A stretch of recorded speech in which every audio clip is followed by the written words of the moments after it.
This week's episode of Dominaria's Judgment is brought to you by StarCityGames.com and the StarCityGames.com weekly sale. This week, we've got a big one. 15% off non-English cards from Monday, July 12th to Monday, July 19th at 10:59 a.m. That's such a broad swath of things. I'm just going to point you right over to StarCityGames.com/sale where you can take a look at everything that includes. But it certainly has me thinking about swapping my classic Urza Saga Dark Rituals for the new Japanese Strixhaven Mystical Archive ones. Now, if you're one of those people who wants all their cards in English, just in case you have to read your own cardboard, don't worry. There's camera evidence that you are in the company of many pro players. And also don't worry, because every week a new sale goes up. So check StarCityGames.com/sale next Monday after 11 a.m. and you might find what you want for cheap on that week's SCG sale.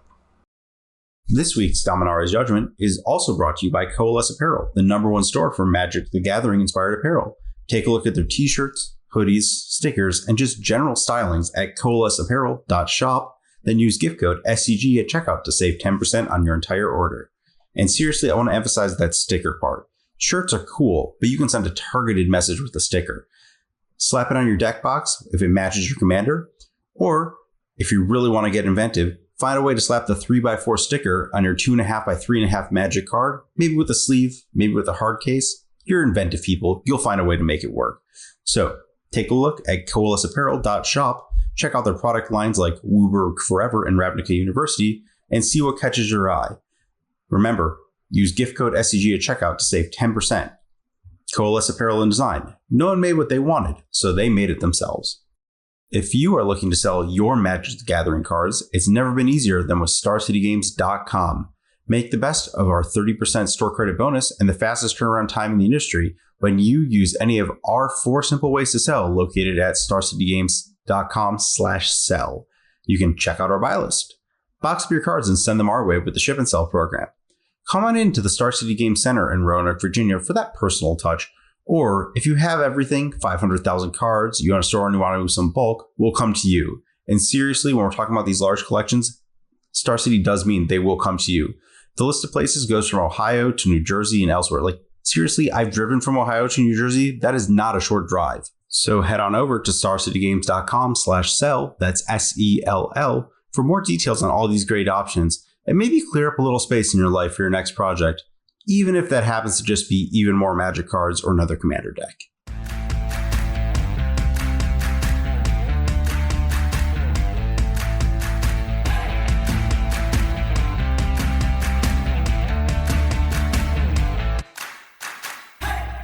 Hello, everyone, and welcome to episode 14 of Dominaria's Judgment, a weekly modern podcast brought to you by the fine folks at StarCityGames.com. I'm Dom Harvey. I'm here with Ari Lax. We will hopefully be joined later in this episode by one Cedric Phillips, so fingers crossed on that front. But the two of us, and later the 3 of us, are in here to talk about what it appears to be not garbage time, Ari. It's hammer time. Yeah, this deck has really come into its own in the newest phase of Modern. And I'm kind of wondering if we were just like, I mean, we can talk to Cedric about this because he's just been streaming this deck nonstop. But was everyone just like being stupid and not playing it before? Was it not good before? What actually changed? I think maybe the answer is we're all just big dum-dums and didn't cotton onto this sooner. I think part of the puzzle is a very hyper-aggressive form of Praris probably is not actually a great matchup, and that has mostly fallen out of favor and being supplanted by this is a region deck, if you want to call it that, which I think is maybe more resilient across the board and has a lot going for it. And there are definitely pros and cons in terms of which of those is a decks you want to play. But when you're just looking at how each of those lines up against Hammer, I think you'd much rather be on the Praris side of that equation. And then also, honestly, the answer might just be this is the best Urza Saga deck. And initially, it seemed like that would be Amulet and lots of different decks vying for that title, but I think maybe that's it. Maybe that's the unique selling point over and above everything else now is Urza Saga is a messed up card, and this is a messed up deck to put Urza Saga in. That's fair. My other guess might be that there is a significant drop-off in the number of Path to Exiles and Fatal Pushes, as opposed to like Unholy Heats, which gives the deck a lot of room to maneuver against spot removal. Like you can realistically like double hammer your way with Sigard's Aid through one of those through like a bolt or a heat. where you just couldn't with a push or a path. And path was also kind of like layered a lot more with Skyclave Apparition or Eternal Witness than it was now. Yeah, there are some interesting trade-offs there too, where I think a lot of the job that Path of Exile had to uneasily slot itself into before is now taken up by Prismatic Ending, where if you need to kill that turn 1 Dragon's Rage Channeler or Ragavan or basically anything else, generally speaking, you want Prismatic Ending in those spots over Path of Exile. And so even in the white control decks that had to max out on Path of Exile before, typically now you're saying, 4 Prismatic Ending and then 2 to 3 Path of Exile, let's say, in the 75, versus 4 Path and then some additional removal layered on top of that. And Prismatic Ending certainly can be better than Path of Exile against Hammer in a lot of spots, where it can tag the Sigarda's Aid or the Colossus Hammer or some of these other cards. At the same time, you know that if their only interaction is Prismatic Ending, you can kind of save up for one big explosive turn where you just go all a sorcery speed, Sigarda's Aid, Hammer, equip something, bash you, and there's no opportunity for Prismatic Ending to interfere with that. So some trade-offs there where I think people's decks are... maybe this is kind of the same thing with Paris versus the Regent deck. It's more generally solid across the board, but creating a specific weakness that this deck is able to swoop in and exploit. Yeah, that's very fair. And I'm kind of interested to see if we start seeing a turning point on that due to Murktide Regent itself. One of the kind of narratives of the event results before we jump in this weekend is that the Rakdos deck started having another wave of success. And a lot of that is backed by Terminate showing back up in lists, where previously it just kind of couldn't kill a Murktide Regent. People have decided to show some respect and kill a Murktide Regent. And while 2 mana removal isn't the best spot against Hammer, it's instant kill anything removal that is kind of like it's going to play a hopefully similar role there. So I think that that's going to be an interesting thing to track. Yeah, there's also this level 2 response to that, where on paper, the Rakdos deck lines up very well against Hammer. At the same time, the Hammer deck is the best home in the format for Sanctifier, in fact, which basically calls the entire Rakdos deck by itself, to the extent that, as we suggested in previous weeks, you have to splash just for Prismatic Ending, or you have to find these creative ways to deal with it, whether it's Pyrite Spellbomb or play Explosive for 2 and then crack Explosives for 2, but that's spending a lot of mana and a lot of time just to maybe remove one threat. So maybe just finding other places to put Sanctify is a good tactic going ahead if you can also shore up your Hammer matchup on the side. That may also be why we actually saw a slight resurgence of Heliod this week. 9th place in one of the challenges and showing up a little bit more in the leagues, anecdotally, where Oriole Champion and Sanctifier are not exactly the same, but in terms of protection and just being a nightmare for decks to deal with, they have a lot of overlap there. And you can just play both if you really want to double down on that and harness that effect. And then we mentioned Sanctum Prelate maybe becoming a stronger card in the format. Maybe not as strong as it seemed like it would be during the preview season. And this Heliod list, I believe, did not actually feature Sanctum Prelate, but if you wanted to rebuild some kind of Heliod deck from the ground up, where you have these very hateful double white creatures on top of this Heliod Infinite Life package, which seems quite well positioned in the format at large, I could be receptive to that for sure. Yeah, I think one of the things I've sort of realized with Sanctum Prelate, just like kind of considering its place in the metagame over the last few weeks, is that the original plan of just putting it in humans is worse than putting it in a deck with more than 4 Noble Hierarch style effects. Just because you need to get it in before the Cascade spells start firing off. It's not free like Chalice is there, and that's kind of one of the biggest roles Chalice is playing in this metagame. So I think that it is more at home in these green decks than it would be in like a human's tribal deck. Yeah, I think maybe one other aspect of the metagame that's helping Hammer right now is you look at these region decks and these Rakdos decks, which are laden with removal, they have a fast clock. It seems like these would be a nightmare for creature decks of any sort, basically, unless you have a super weapon in the form of something like Sanctifier. But I think that impact is actually distributed quite unevenly, where this Hammer deck, and this is a thing which maybe doesn't jump out when you first look at it, but this deck is shockingly resilient to just removal spells, 1-for-1 removal, anyone trying to grind you out. You have Lurrus, you have Urza Saga, Stoneforge Mystic puts you up a card a lot of the time, Pure Steel Paladin, Esper Sentinel Just so many ways to end up on cards. And then if the shields come down for any moment or your cards don't line up in the right way, you can just die on the spot.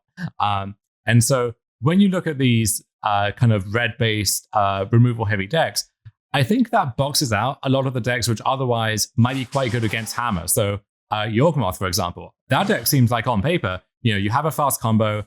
Even if you can't go off yourself, just getting Yawgmoth into play often is going to shut down anything that they can put together, and then you can stitch together a win at your leisure, and then you get to sideboard Force of Vigor. You get to sideboard some hate piece to find your evolution or Court of Calling. It seems like that would be a great next step to take if you're worried about Hammer, but I don't know how you make that deck tenable against Motide Region and friends. And maybe that's a discussion that's worth having in this episode. But I think there are a lot of decks that fall into roughly a similar space where it seems like they line up well against the one new thing that people are scared of, but you have this pincer movement where on the other side you have Ragavan and the Lightning Bolt and Unholy Heat just really keeping down anything that tries to kind of get out of line in doing that.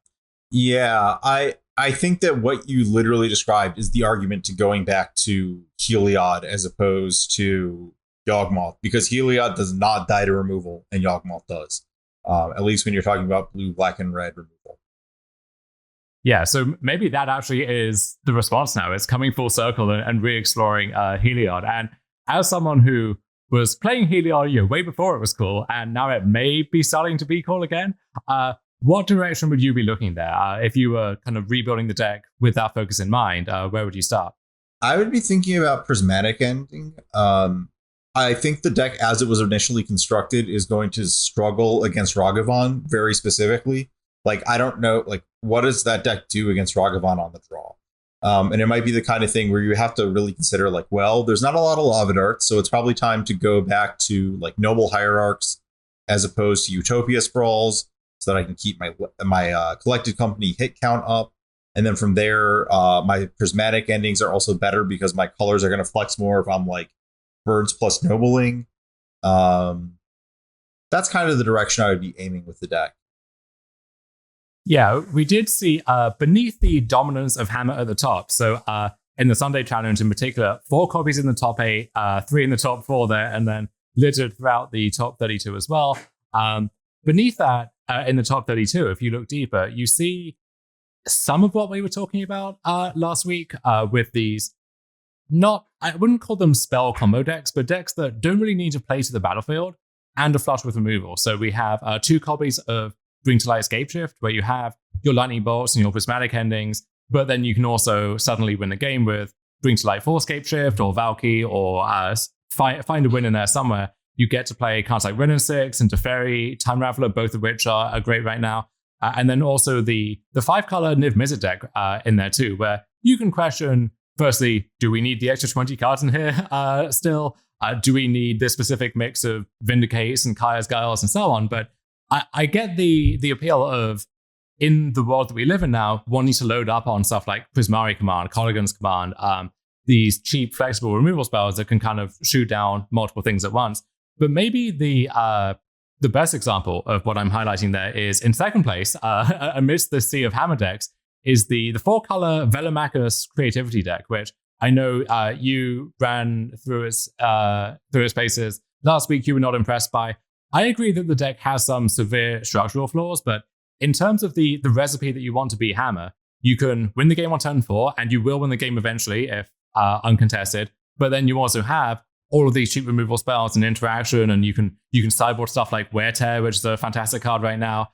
If you want to, not enter into explosives. Please do not sideboard that one in your creativity deck and learn that lesson the hard way. But whether it's this specific shell, or maybe you go back to like the Strixhaven era creativity decks where you maybe you're just Guy or just splashing Ren and Six, going up to Emrakul. Either way, that kind of formula right now, with 4 main deck Prismari Command 2, that seems like a good response to the weekend, and you can kind of see why it did well when you look at every other Hammer deck surrounding it in the top 8 there. Yeah, Prismari Command especially is a card that you called out. The Kolaghan's commands out of the Rakdos deck were one of the scariest things for the Hammer deck for sure.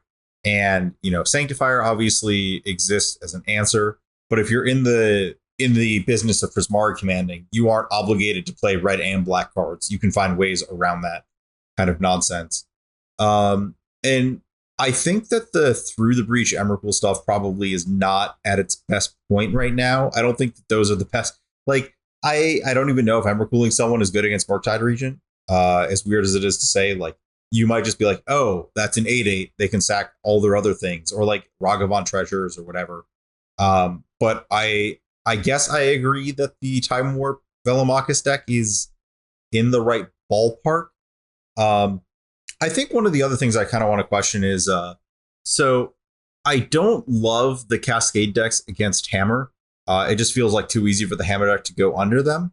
But if the reaction involves like all these like Prismari command decks that are naturally going to have Teferi, Time Raveler, and like people are going to move back up on Chalice of the Void anyways because it's good against the blue-red decks, it's good against Hammer. Like, what is Cascade? Like, Cascade has been doing well the last couple of weeks, and it had fallen out of the metagame before that. Like, is it going to cycle back out?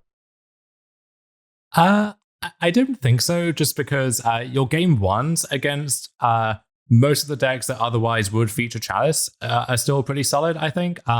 Outside of stuff like Eldrazi-tron, where Chalice is literally the appeal to playing that deck in the first place, most of these decks cannot play main deck Chalice. And I did see Canister experimenting during the week with essentially a blue-white base control deck with 4 main deck Chalice of the Void, and normally that would be out of bounds because, well, you need to have stuff like Pathway Exile, right? But one neat thing about Prismatic Ending is that you can still go above your own Chalice to kill a 1-drop, let's say, just by sinking the same color of mana or colorless mana into it and getting that convergence if you need to. So you can cast an ending for 2 on a 1-drop, and that's still A-okay. And so with that in mind, you can load up on, Chalice, Prismatic Ending, Supreme Verdict seems like a great card right now, especially when sometimes you get to just play that one at instant speed with your Teferi Time Raveler. And I think he was rounding it out with kind of what you would expect from a control deck. So Counterspell, Archmage's Charm, and then Teferi, Hero of Dominaria, which in a world of Unholy Heat is not the super safe finisher that we identified in the Strixhaven format, where just no one could kill that thing. And if it resolved, then it was going to just run away with the game by itself. But that basic formula, I think, has a lot of merit there. Yeah, I think that he came by the Chalices via the Elementals decks that I wrote about this week. He was actually trying main deck Chalice in that deck. And I think it's kind of interesting to port some of those same principles to Azorius Control. I believe his Azorius Control deck also played Solitude, if I'm thinking of the same one. Is that correct? Yes. Okay. Yeah. So it sounds like it's a lot of the same principles from the Elementals deck, minus the part where like you're a Storm deck of all 5 and 6, like 4 and 5 drops or whatever. But Yeah, I don't know if you can extend this principle further. Like, could you just take the Niv deck, which, because of wanting to hit Yahtzee with Niv, doesn't really run any 1-drops anyway? Can we just put Chalice in that deck? Or I think that's the big prize for this part of the metagame at the moment is, can you find a deck which can main deck Chalice and is happy putting it on 0 against the Cascade decks, and Hammer sometimes, actually, if you're on the play, or Chalice on 1 against Hammer and any Ragavan deck, and Chalice incidentally just happens to be very good against a bunch of other stuff as well, like Asmore or Amulet sometimes. You just put it on 0 and they have a Summoner's Pact draw and there's not much they can do. So being a good Chalice deck is enough to rescue an otherwise bad deck. And you can make the easy low-hanging fruit that, well, that's just what each one has been doing the whole time. But I think you can aim higher there. I think you can take existing decks, which maybe are not tier 1, if we're being honest with ourselves, but have some merit, and find a way to put Chalice in them, and that by itself is going to elevate them substantially. Yeah. On that note, you mentioned Asmore, and that feels like the first time we've really talked about it for like the last 2.5 hours of this podcast. What happened to that deck? Like, yeah, you go back 3 weeks, it's Asmore and Amulet, and this week is, I think, combined, they have like 2 of those in the top 32 of both challenges across the 2 days. It's wild. Well, Amulet makes a lot of sense to me because you are not beating Hammer with that deck in any reasonable way, shape, or form. And you're not good against all these Murktide region decks that are moving towards Blood. So I don't really know what Amulet's supposed to be right now. But Asmore, like, Isn't the card Asmore good against Hammer? Am I wrong?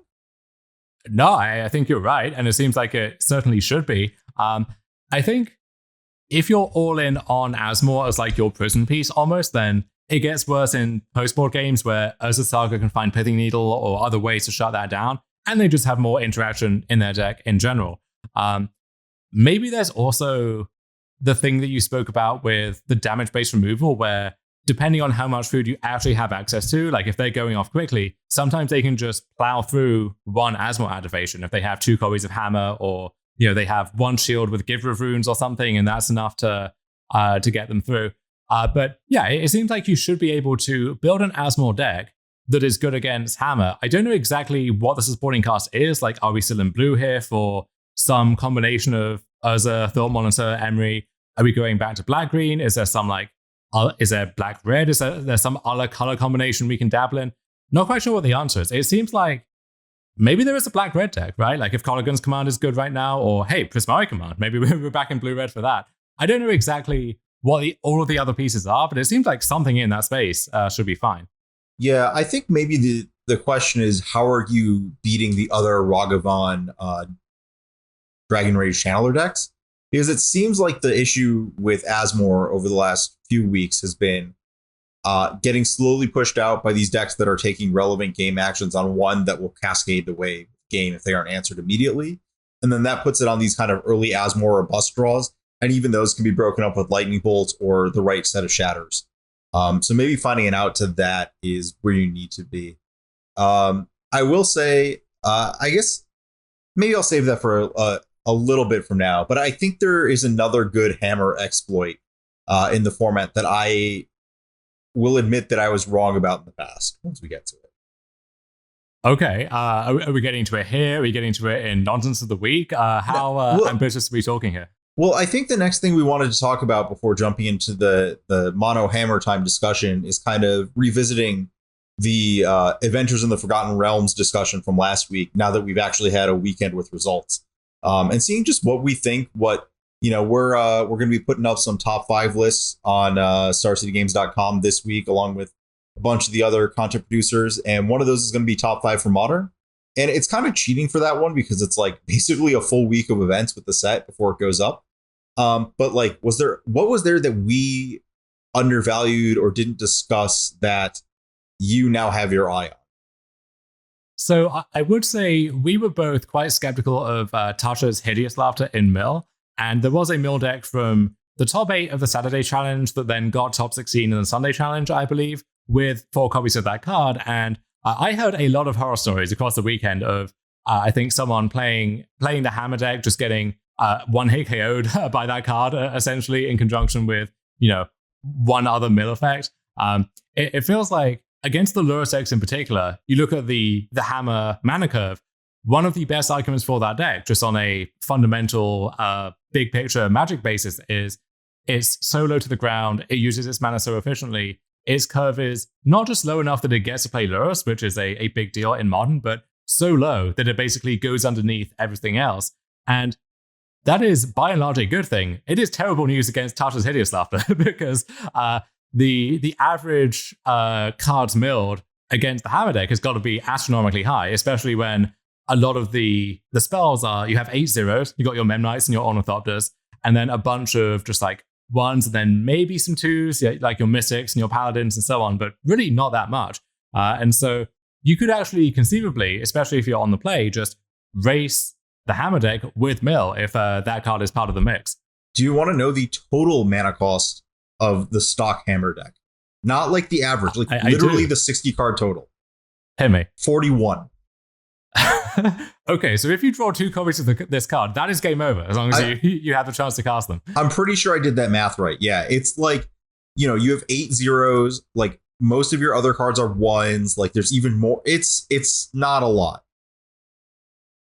Yeah, so I think that card is a lot better than I gave it credit for, and the fact that it exiles rather than milling really is a unique strength for a mill effect in a format where it is quite easy to just incidentally have a bunch of graveyard synergies in your deck that get enabled by what mill is trying to do to you naturally. And so getting to sidestep all of that as the mill player, I think is a big deal as well. Yeah, and there's also just noticeably a lack of we talked about that card against Emrakul, the Aeon's Torn. There just aren't Emrakuls showing up in sideboards anymore. People have given up on that, and I think this was a good weekend to bust out mill because of that. I don't know if it means that.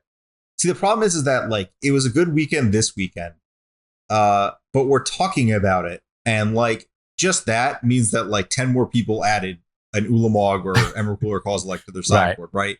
Just not even people who necessarily I trust the listeners to make a good decision, but just the fact that someone says mill, it drifts away on the wind, and someone's I could use a sideboard slot for this week. That sounds good. Yeah, so if any of the mill players out there want to pay us off not to talk about it in a given week, then we're all ears. We are accepting bids there, but. Yeah, I did see one of the mill players this week. They were asked, how do you think mill is positioned in the format right now? And they said, well, I think it's bad against Hammer and the region decks, but you beat everything else. And that to me has big, aside from that, Mrs. Lincoln, how's the play energy to it, where I don't think you can afford to have one of those decks be a bad matchup at the moment, let alone both of them.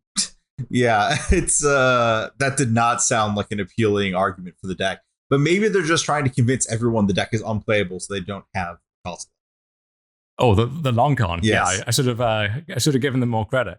Other than that, it was very difficult to round out a top 5. Certainly for this format, I submitted a top 5 for Standard, Historic, Pioneer, and Modern this week for the new set, and some of those formats proved much easier than others, and it really may not be the ones that you actually expected. But okay, with Standard, the bar is low enough that some stuff is going to creep through no matter what. But then Historic proved just completely barren as far as I could tell. But so for Modern, for example, I think it's pretty safe to bet, Portable Hole is going to be good.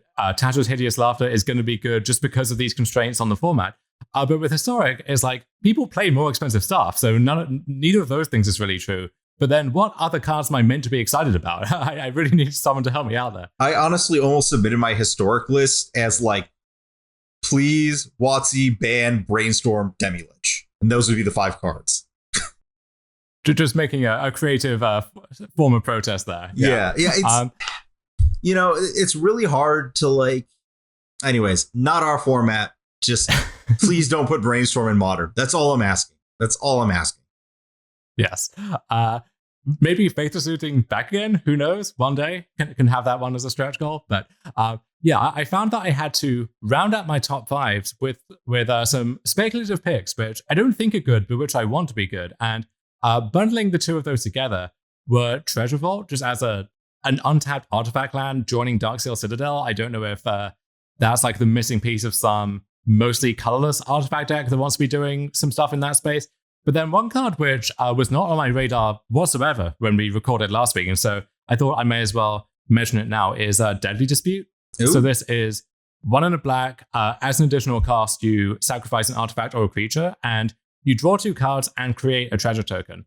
And this stood out to me because if you can reliably sacrifice just something that rewards you for doing that, then the rate here is pretty phenomenal. And this is a format where, for a while, the broken combo deck that had to be banned was literally based around sacrificing Terrarion, Chromatic Star, Ichor Wellspring, so on and so forth.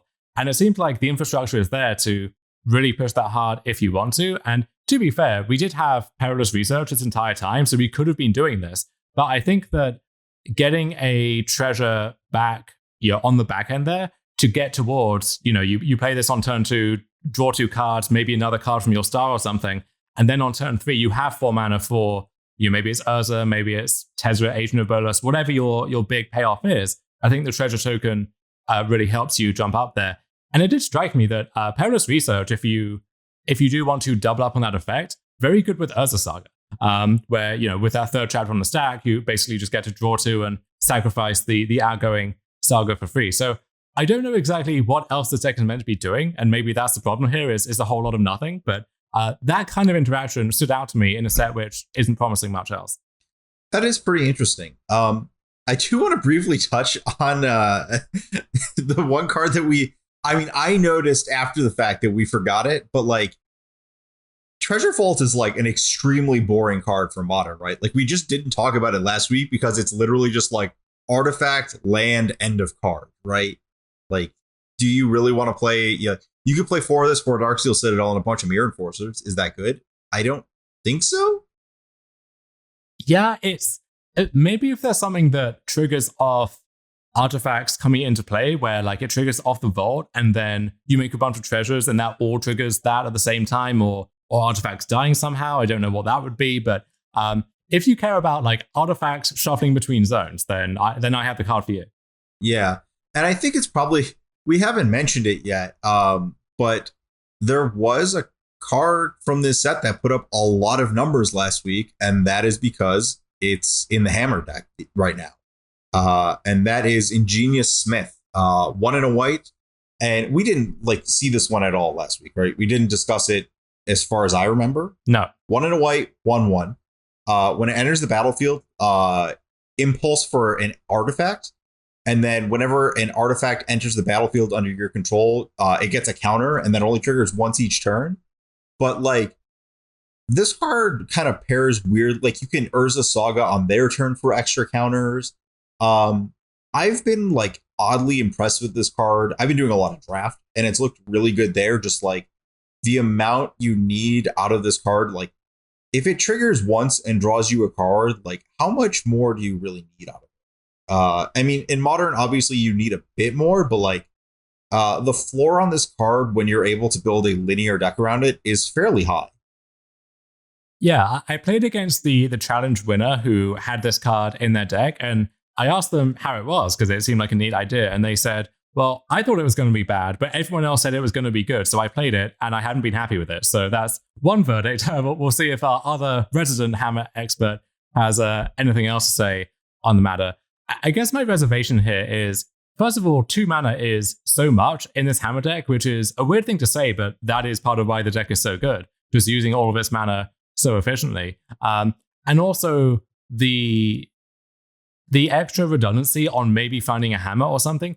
You already have quite a lot of that now between Gift, Hammer itself, Stoneforge Mystic, and Saga, to the point where a lot of the lists nowadays don't have the full 4 Stoneforge Mystic, for example, because that costs 2, and you have so many good ways to find hammer that another 2-drop that doesn't even find hammer all the time, I don't know if that's a better use for those slots than, what are we cutting instead? Like Esper Sentinel, Giver of Runes, or I still want to make the case for Core Outfitter, but maybe that's going to fall on deaf ears again. But either way, I think this is a neat card to try. Like I certainly support week 1 of this new, I guess, format, giving that card a try, but I don't know if it's going to stay in there long term.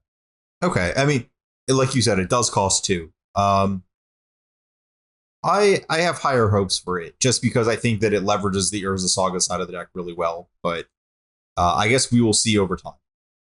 Yeah, I will say if people really are trying to play that grindy game with you, this card is excellent at giving them a run for their money, where you're finding a good artifact on one end, you're forcing them to deal with it eventually because it's just growing turn after turn. And then when you get to the point where Lurrus can start buying back threats, this is a good threat to rebuy, where it's going digging for another artifact, and now it's just you're going to start stacking up counters once again. So if you're playing with all of that in mind, then this is a good card to have access to. But for game 1 in particular, where you just want to be more linear, I think, then I think this is kind of at odds with where the deck wants to be.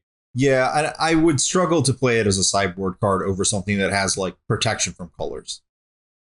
Yeah, I think there are a lot of kind of slower but slightly better grindy cards that fall into that same space, but like you want to keep it lean and mean in game 1, but then for game 2 you just have these super weapons that you want to just KO people with, and you don't want to make some marginal improvement to your worst creature instead. Yeah, I mean, you're a white deck in Modern, your sideboard cards are going to be good, and they better be. Yeah, a few other things I wanted to touch on from this weekend's results.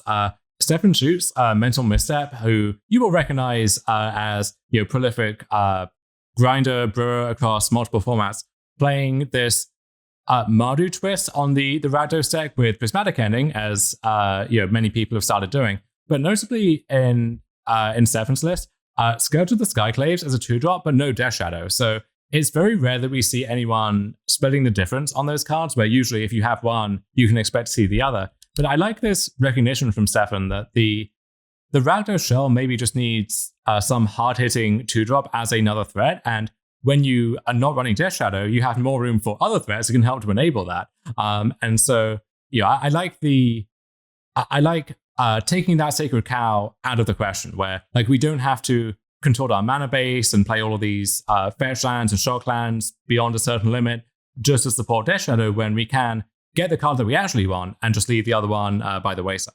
Yeah, and Shadow is a significantly larger liability when people are playing right cards in the format. Like you one-shot someone with Scourge at 10 life, like whatever. Your opponent's not going to bolt you out. That's not how Shadow works. When you're like making a big Shadow, this is the classic issue with like Shadow against Twin, and part of the reason it never broke out before the printing of Fatal Push is that there was a long period of time where like you would put a Death Shadow on the battlefield and your opponent would just go like EOT, bolt you, snap, bolt you again, tap your thing with a Pastor Might, you're dead. And you just be like, well, my deck doesn't function unless I lose to that. And you don't have that same issue when your life total buffers at 10. Yeah, I do like the use of Seal of Fire as well. First of all, as an enchantment for Delirium for the Channeler. Secondly, just in conjunction with Lurrus, that is a very real plan in these longer games. But also just as a removal spell that you can just park there on the board. And so when it comes to the big turn against Hammer, for example, you have a piece of interaction that you don't have to pay mana for. And I think that's a big deal. Yeah, that's the manaless interaction against Hammer does seem like a really big deal these days, and possibly something other lists should be adopting. Mm-hmm. Also, from the challenge, we had Ad Nauseam showing up in the top 16 as, I would say, the go-to spell combo deck of the format now. And there really is no competition in that space, as far as I can tell. Like, you'll see the odd Storm deck 5-0 league or something. But for the most part, this is it in terms of the traditional combination strategy in Modern. And even though it's called Ad Nauseam, and I think that name will stick, it's only playing 2 copies of Ad Nauseam now in the stock list, because you're so much more focused on the Thassa's Oracle, Spoils of the Vault, kill with one of your Angel's Graces or Phyrexian Unlives, and you have Profane Tutor now, so you can still get Ad Nauseam with a decent level of consistency as and when you want it, but that card can also enable the 3-card combo, which now is the centerpiece of the deck. Well, I think that, so to explain kind of why Adnals is taken off as opposed to all the other spell-based combo decks, first of all, like, we talked about how Emrakul is a little dicier with the improved smaller creatures and improved like Murktide Regent, but like you can't really play Storm the way Graveyard Hate has improved. I mean, you could like empty the Warrens, but I feel like that sort of comes up a little short. Whereas like the other axis that people have attacked Adnals on is attacking artifacts, and there's a lot less Stony Silence action going on these days. But then from there, like, once you like think about every one of these decks being a Deathrite Channeler or Ragabond deck, like the idea of playing like Phyrexian Unlife gets really, really appealing. That's like the natural prey of Adnals is red. Certainly. The issue with Storm is it's kind of vulnerable to a little bit of everything. So, is removal good against it? Well, it can be. Is Graveyard Hate good against it? Well, it can be. Discard, counter spells, and so on. And literally all of those got a big boost with MH2 to the point where, your Baral is going to die even more often. And, the Sanctifier on Beck, which isn't meant for you, it's targeted all of those Rakdos players over there. Well, that one's exiling your Desperate Rituals and Past Flames and stuff now, just by accident. Whereas Ad Nauseam is a very weird deck where you need specific things to beat it.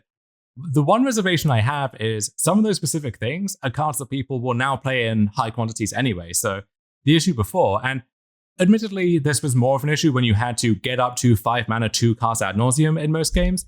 But like sometimes your Pentad Prism would die, or they would like wear tear your Unlife and your Pentad Prism, and the game would just end on the spot. And I think that, if anything, is the appeal to having this cheaper, more compact combo where you can go Unlife one turn into Oracle Spoils the next turn, or even Grace Spoils Oracle in one turn is just 4 mana, which is more realistic when your resources are under attack in that way.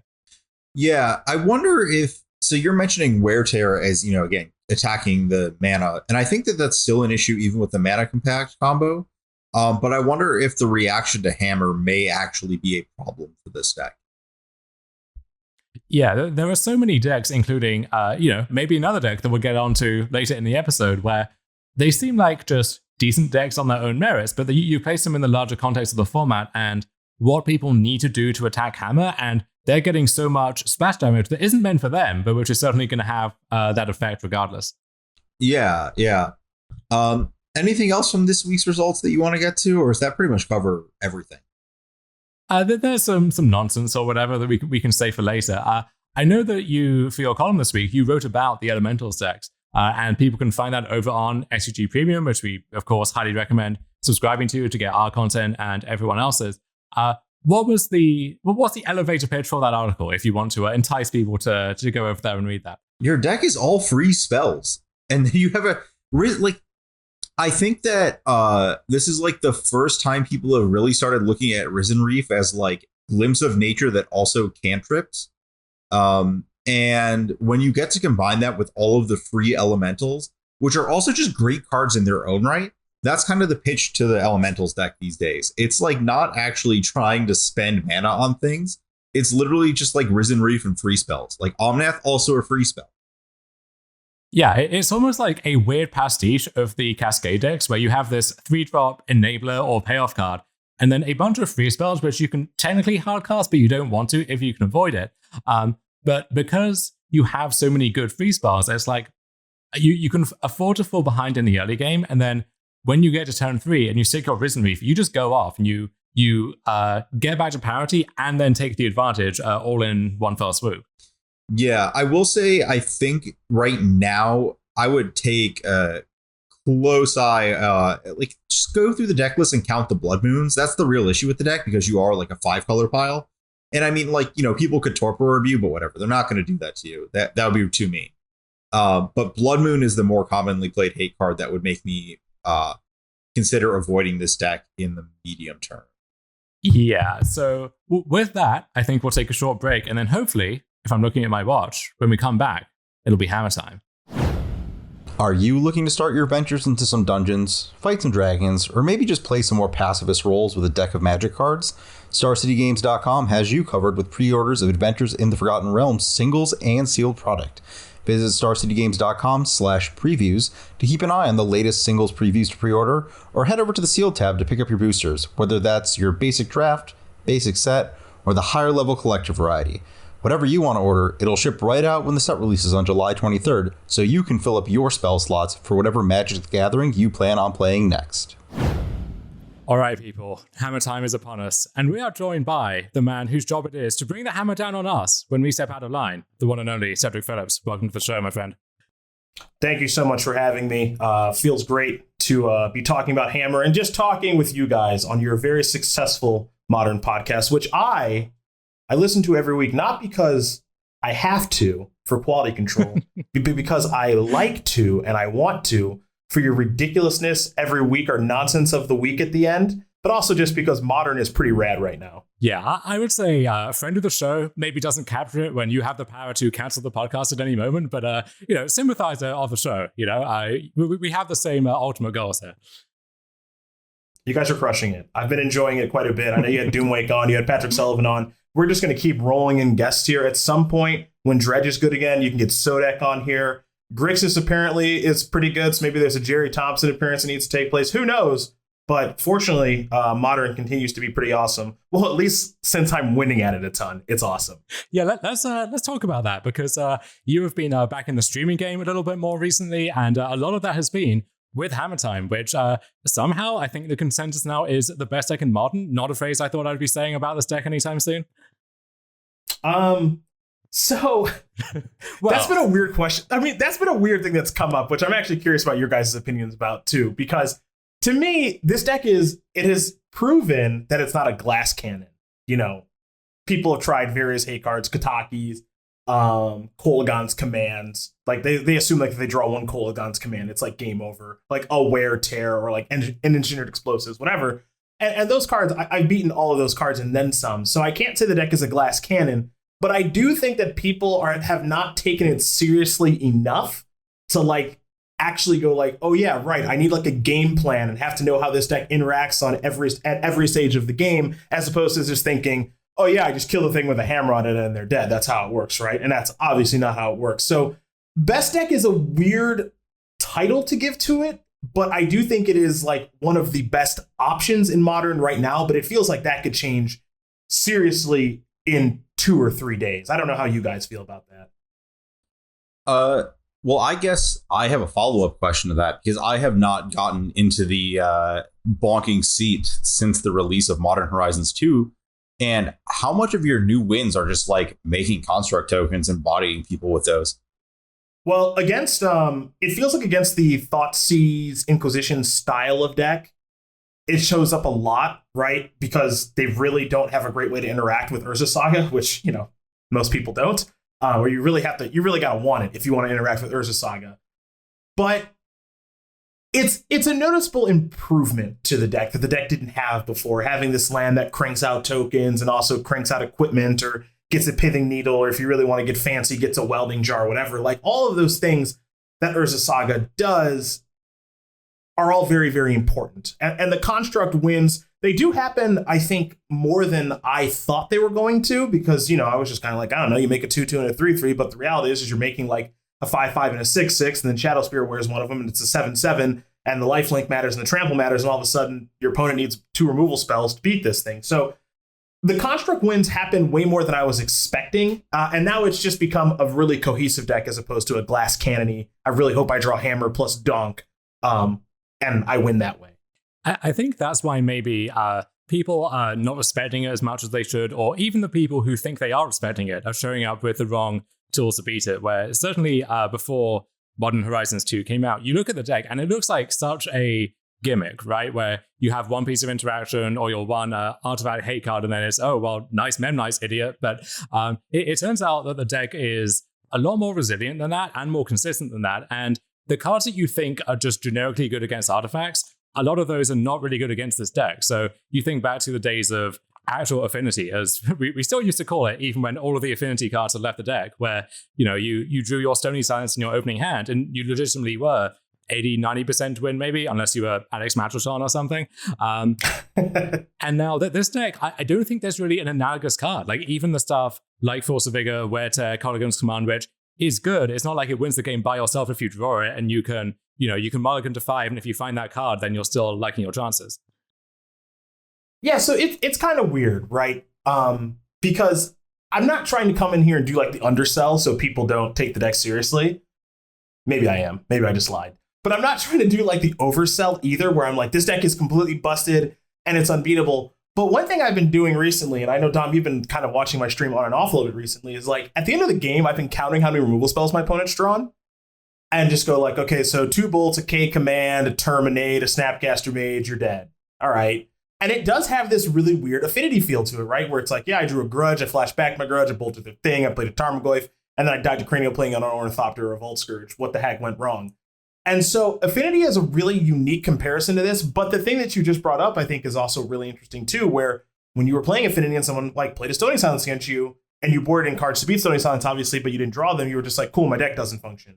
And there isn't really an analog to that here. And so that's what I mean when I say that people need a game plan to beat this deck. Like they have to know how it plays at all stages and what it's trying to do. And, you know, it's like, okay, what is my plan against a quick hammer draw? What's my plan against an Urza Saga draw? What's my plan against a Luris, like we're playing into the mid game, into the longer game draw? What's my plan against like Pure Steel Paladin doing the equipping as opposed to Sigarda's Aid? Yada, yada, yada. And those are a lot of questions for a mono white deck for people to have to answer, but it's not, you can't think about the deck as one dimensional of, oh yeah, I just play Kataki and then like, you know, their mana's taxed because they can't pay for all of their dopey artifacts or whatever, because, you know, it's not a House of Cards deck, really. I mean, some games it is with Urza's Saga cranking out constructs, but it's not always a House of Cards deck. Sometimes it's just a 1-2 punch combo deck with Hammer and Sigarda's Aid. So you have to have what appears to be a fluid game plan at all stages, because you don't have that one uppercut to throw with Stony Silence like you had against Affinity previously, where it was like,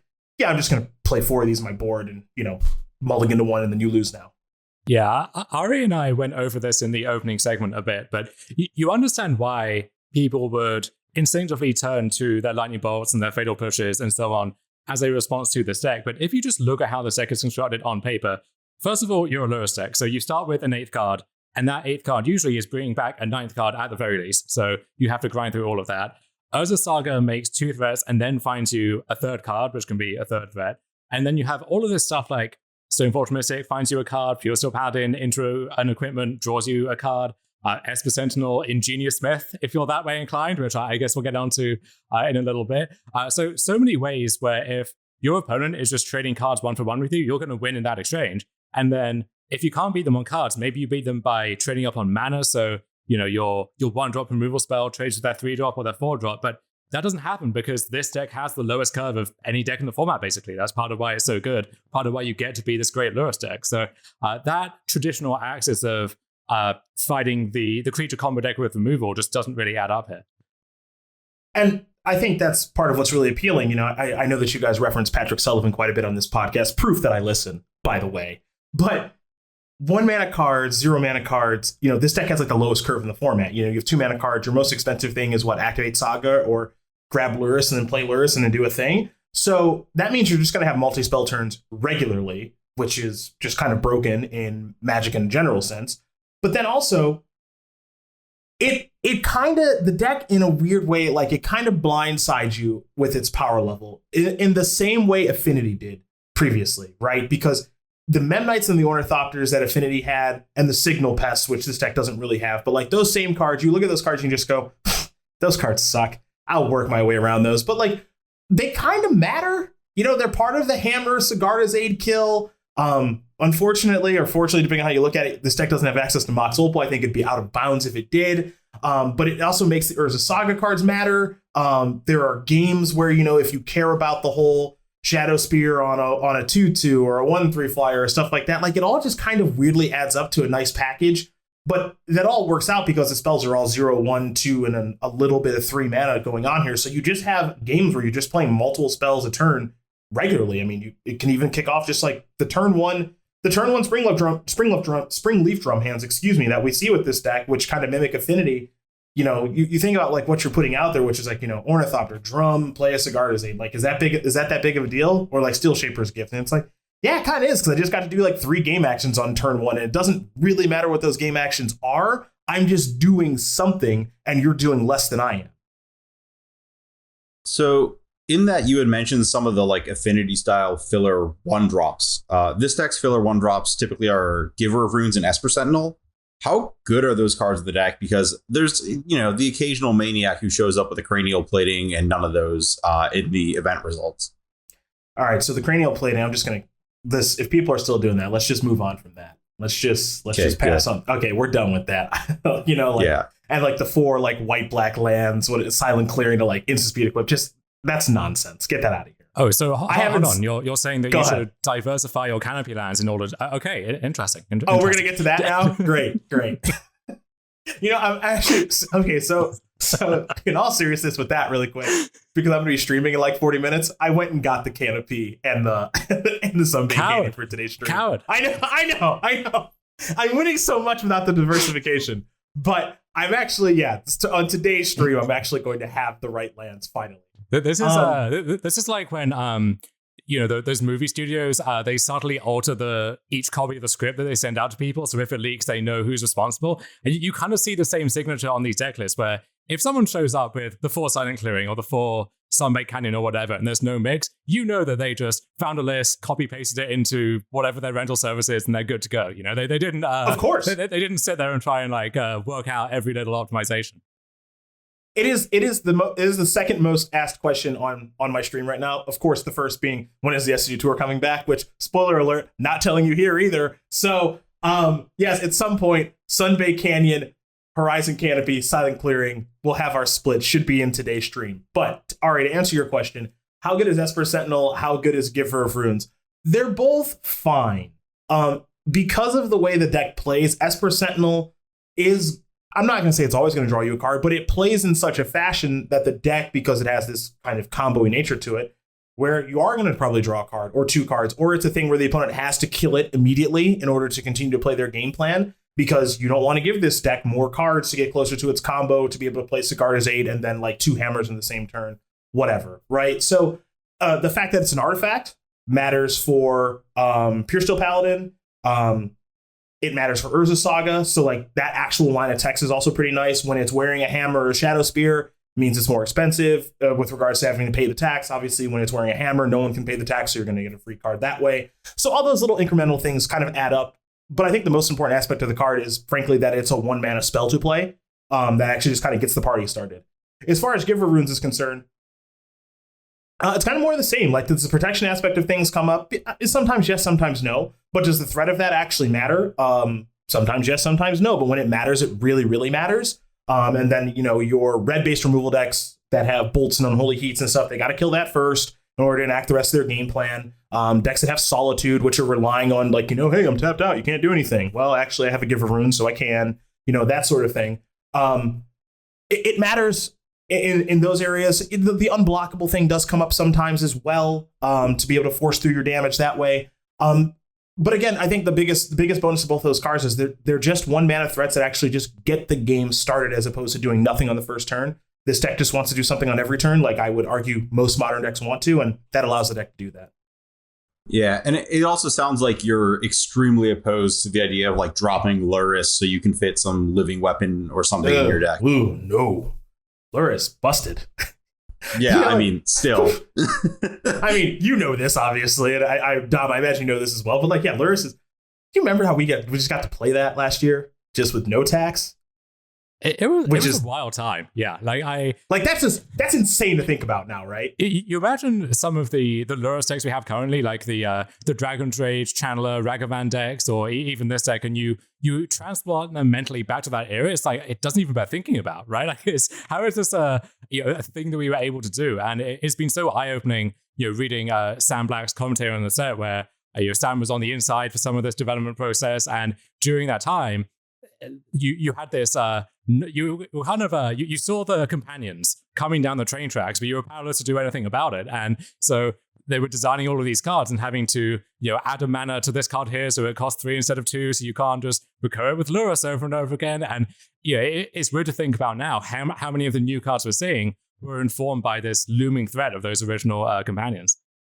Yeah, I mean, it's absolutely kind of nuts to think about. I know it's a little bit off topic, but to the Luris point, yeah, I don't want like a Batter Skull or anything like that. Like, I've played with the idea of, when I'm playing like a normal grindy game, do I want something like a Sword of Fire and Ice or, whatever other swords are out there? I mean, I can't say that I've actually tried them, but Luris is just, it's so compelling in the matchups that involve discard, right? Like your Thoughtseize decks, your Kolaghan Commands decks, because it does, in a way, it puts so much pressure on the opponent, like when you're playing, because they want to grind you down. Like, they normally don't have a clock associated with what they're doing, and you're sideboarding in ways to stop their clock. You're sideboarding into Prismatic Ending, Path to Exile, maybe Portable Hole, something like that, to be able to take care of Dragon's Rage Channeler, to be able to take care of Ragavan. So you're actually like kind of like, hey, I kind of want to grind with you. I also have Urza Saga in my deck that allows me to grind with you, that sort of thing. And so you're kind of trying to play the game after sideboard in some instances where I'm not all in on the hammer stuff, but I'm more like, yeah, I'll play a Luris game with you. And like when you add Luris to your hand, you're basically saying you better have a discard spell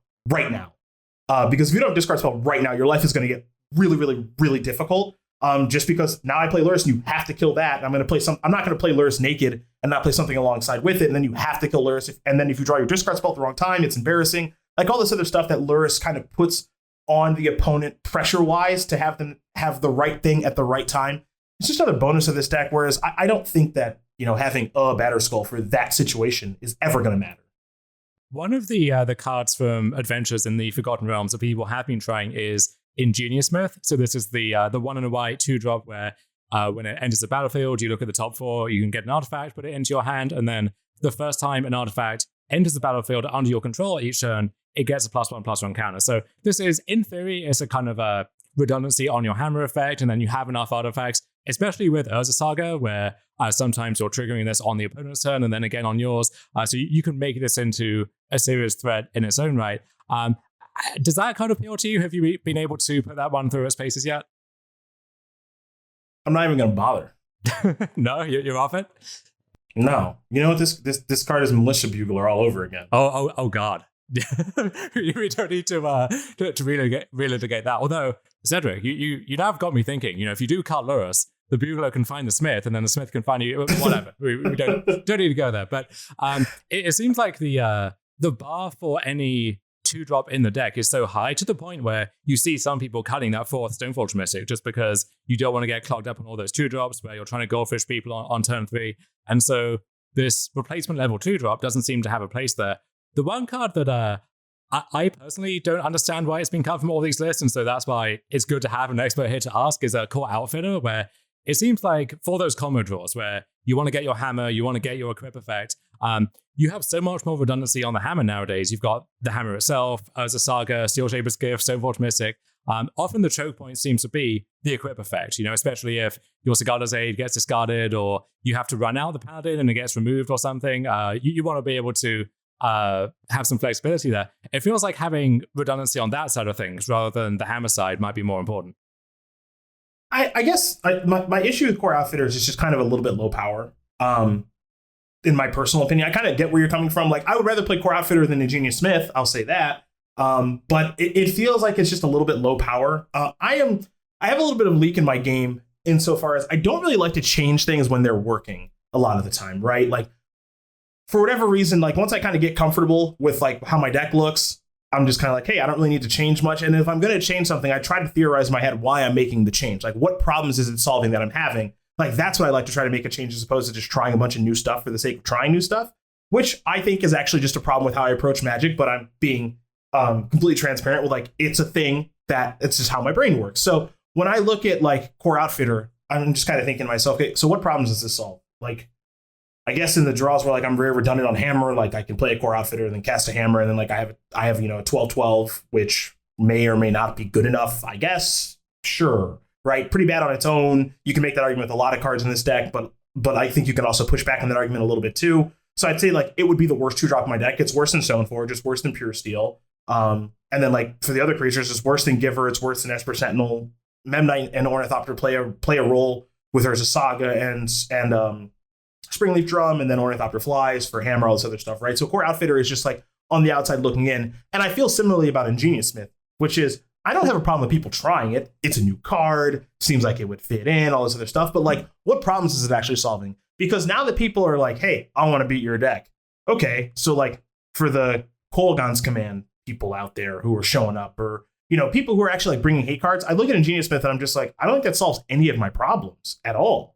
Like I don't think this really is engaging in a way that is beneficial for me. Like if it was, every time you play an artifact +1/+1 counter, it'd probably be too good anyway. But like, it's the first one each turn, so that's not really all that great. And I just kind of look at those cards like I don't want to cut Demonic Tutor for Hammer or Shadow Spear. Like I'm not going down to 3 Mystics. I can have the conversation about maybe cutting a Steel Shaper's Gift, but I just don't feel like Smith or Outfitter solve any of the current problems that the deck has. Doesn't really make you much better in the mirror. Like it just doesn't do any of the stuff that I really want it to do. Again, people trying Ingenious Smith because it's new. Sure. Outfitter, I think we have a pretty good handle on how good it is, and I'm not really that interested in it. Yeah, you touch on something there, which I think is a really useful conversation to have for a lot of players out there who are trying to optimize their preparation time most effectively, where you said that you often find a configuration, a kind of starting 60, 75 that you're comfortable with, and you mostly stick with that without really deviating too much.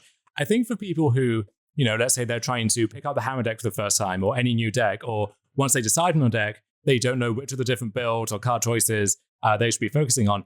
If you are short on time, you've been balancing all these different responsibilities while flying to play and cover tournaments a lot in the past. How do you use what little time you have to really nail down, firstly, what you want to play, and then secondly, within that, how do you adjudicate between those different card choices?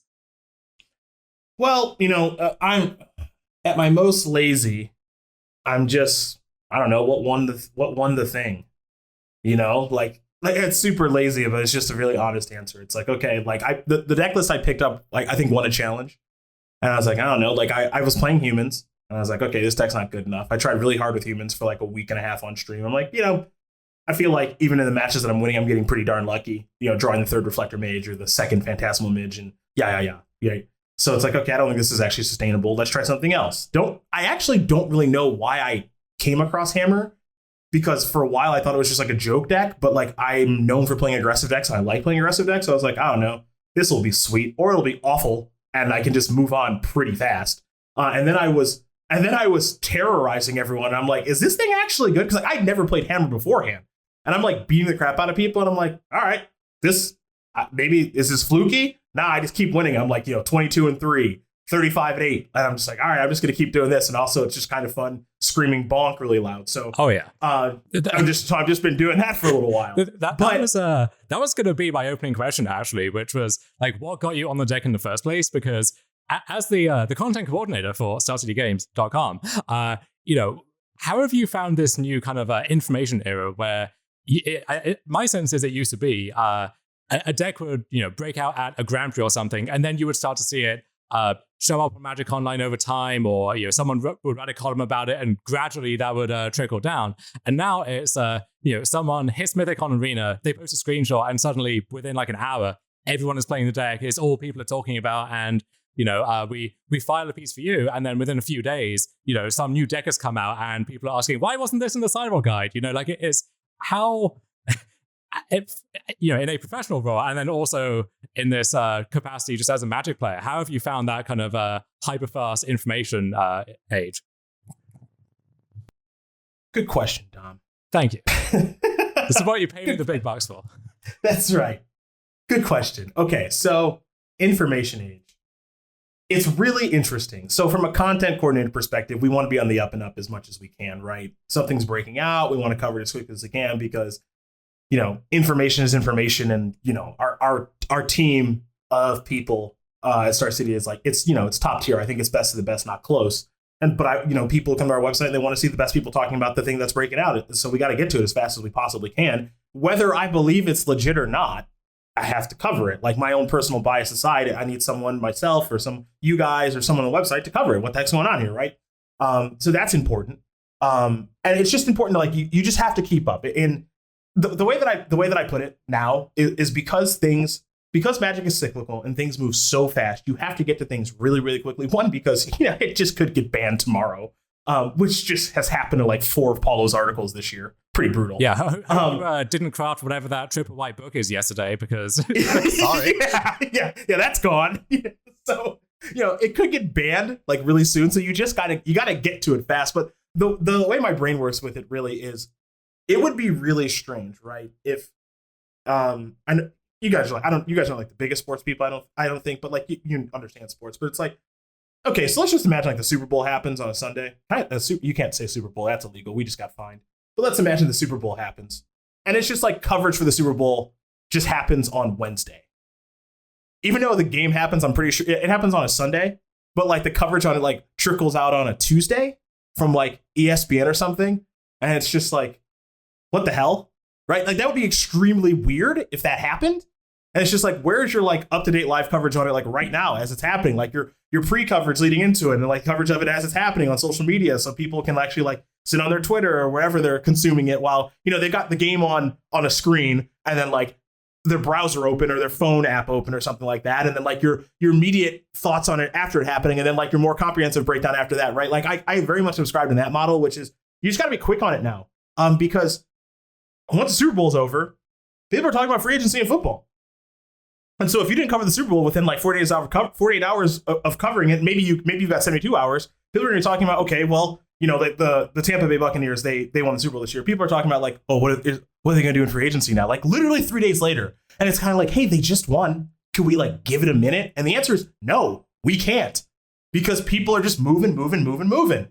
So that's from a content creator perspective. And also, if you don't keep up with it, somebody else will, and then they'll go to the place where people are keeping up to it very, very quickly because they want those questions answered now. So you just gotta be quick on things. You gotta be fluid on things. You hope that cards don't get banned very quickly. Yada yada yada. Now let's take the content creator aspect of it, and just as a player, you kind of gotta move that fast, but it's also tough too because you have to also consume information in the way that you consume it and try to figure out what's real and what's fake. Right. So, Dom, you've been needling me about this, Ari less so thank you. But like the 4 silent clearings. And it's like, what the heck? But it's very easy for someone, and this has been happening for years. It's very evident in this example. It's just like if you copy the 4 silent clearing list and prismatic ending in the sideboard, it's like, why aren't those split? And it's like, I don't know. I just copied a list. I'm just trying to play. Right. Just leave me alone. I'm just trying to play. But the reality is, like, if you're actually taking the time to consume and dissect and figure out, like, why did this deck win? Why is this deck doing well? Like, you have some time to do that. But it also might just make sense to say, you know what, screw it. Just get the deck from my rental service, or I have the cards, build it, play, and, like, you know, I'll get the reps in that way and figure out what's right and what's wrong that way. So there's a couple of different ways you can go about doing it as a player. You know, I noticed, like, pretty quickly, I was like, the sign clearings, you know, they should just be chopped up. I haven't switched yet because I'm lazy, which is embarrassing because, like, Magic Online is a program where you click. It's not like I have to go buy the cards, but whatever, it is what it is. But the consuming of information for real life too, like with this deck and like, hey, what's the, you know, people are talking about Grixis beats this deck now. So am I going to change my deck to like get the one up on Grixis to make my deck worse against the mirror in other places? I don't know yet. I'm going to kind of just give it some time, and maybe I leak some matches that way, but it just kind of is what it is right now. Because sometimes you're 2 steps ahead where you need to be 1 step ahead. Sometimes you're, you know, sometimes like if you're Jerry T, you're 1 step ahead of everybody else, and like you could just take full advantage of it like he did like throughout most of his playing career as far as deck construction is concerned. So you also kind of have to, in a weird way, figure out what step you need to be on, but that's also kind of a weird guessing game too. So it's not the most elegant answer to that question, but that's just kind of how I approach it. Well, I think that's an answer that people will be very keen to hear and dissect. I think the more important question on everyone's lips is, how the hell do you beat this thing? And we will get to that after a short break. What's up, everybody? Cedric Phillips here, stopping by real quick to let you know about one of Star City Games' newest podcasts, The Receivables, hosted by yours truly, alongside my partner in crime, of course, Patrick Sullivan, where the two of us discuss Magic sets, both past and present, from top to bottom. On every episode of The Receivables, you're going to hear us talk about the facts of a set, the mechanics of a set, the cycles of a set, you know, the boring stuff, before we get into some crazy stories of when we were playing Magic during the times that the set was legal. We've got a ridiculous award show where we give out awards like the Char Rumbler Award for weirdest card in a set, the Oko Thief of Crowns Award for best card in the set, and a whole bunch more, before we finally decide, hey, what card won the set and what letter grade should we give the set? It's a whole lot of fun. We're having a blast recording them. Hopefully you have the opportunity to listen to it and you enjoy it as much as we're enjoying recording them. Where can you find it? StarCityGames.com or wherever else you listen to your podcast. The Receivables every single week here at SCG. All right, we are back, and we are addressing what I think may be the most important question right now is, how do you beat Hammer Time? How do we bring this time to an end? Disenchant. Game over. Is that easy? Can't beat it. I just can't beat it. It's just game over. 1 white, blow up the hammer, see you later. You know, I thought it was going to be a lot harder for me. Like, once this deck started doing well, like, so let's see, we're recording this on, say, Wednesday. Yeah, we're recording this on a Wednesday. So yesterday's stream on Tuesday, I was 1-1 in the league because when I closed out my stream on Monday, I had got humiliated by Mill. I mean, not even remotely close. And I had a turn 3 kill both games against Mill with Inkmoth and Hammer, and they just, like, you know, they push my Inkmoth, and I just don't have a deck like 3 turns later. I'm just like, all right, this matchup cannot be good. And I actually don't think the matchup is very good. Like, yeah, I could play Kozilek or Guy's Blessing, and I think I'm going to put that in my deck on stream for today.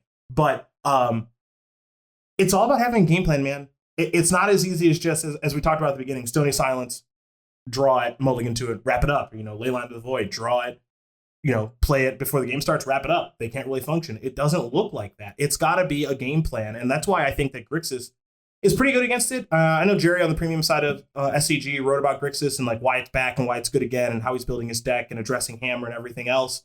And I think it has to look like that. I think it's got to be comprehensive game planning from start to finish, which is weird because Hammer looks like a deck that is, you know, the name is Hammer. So it looks like a deck that's just built around Colossus Hammer. And that's just one piece to the puzzle. But it does involve Kolodon's Command. It does involve Unholy Heat. And Jerry had like a Vandal Blast and some number of K commands and Snapcasters and like stuff like that. Like it does involve like, hey, this is my plan against Hammer every step of the way. And you got to care about that. You really have to be intentional with your game planning against this strategy, as opposed to just, like I said, uppercut punch with a Stony Silence or a Disenchant or a Wear Tear or something. Like there's got to be a thing all the way around, because yesterday I played a game against a Rakdos deck where my opponent, like they got Ragavan going, they got Lurrus going, I've got 3 hammers on the battlefield, 2 Nexuses, like I'm basically out of gas. And so like, one of the turns, well, actually the turn prior, like I have Sigarda's Aid and like I have like a bunch of Nexuses, right? And I draw a hammer. And so like, I'm like, okay, go for it.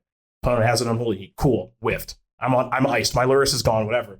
Next turn, I drew a hammer. All right, go for it. Kill it again. Damn it. All right. Next turn, draw Pure Steel Paladin. Activate Nexus. Put a hammer there. Put 2 hammers on Stoneforge Mystic. Like, I'm empty-handed while this is happening, right? So, like, I'm running pretty good. But it's just kind of like, hey, also, you can't mess around.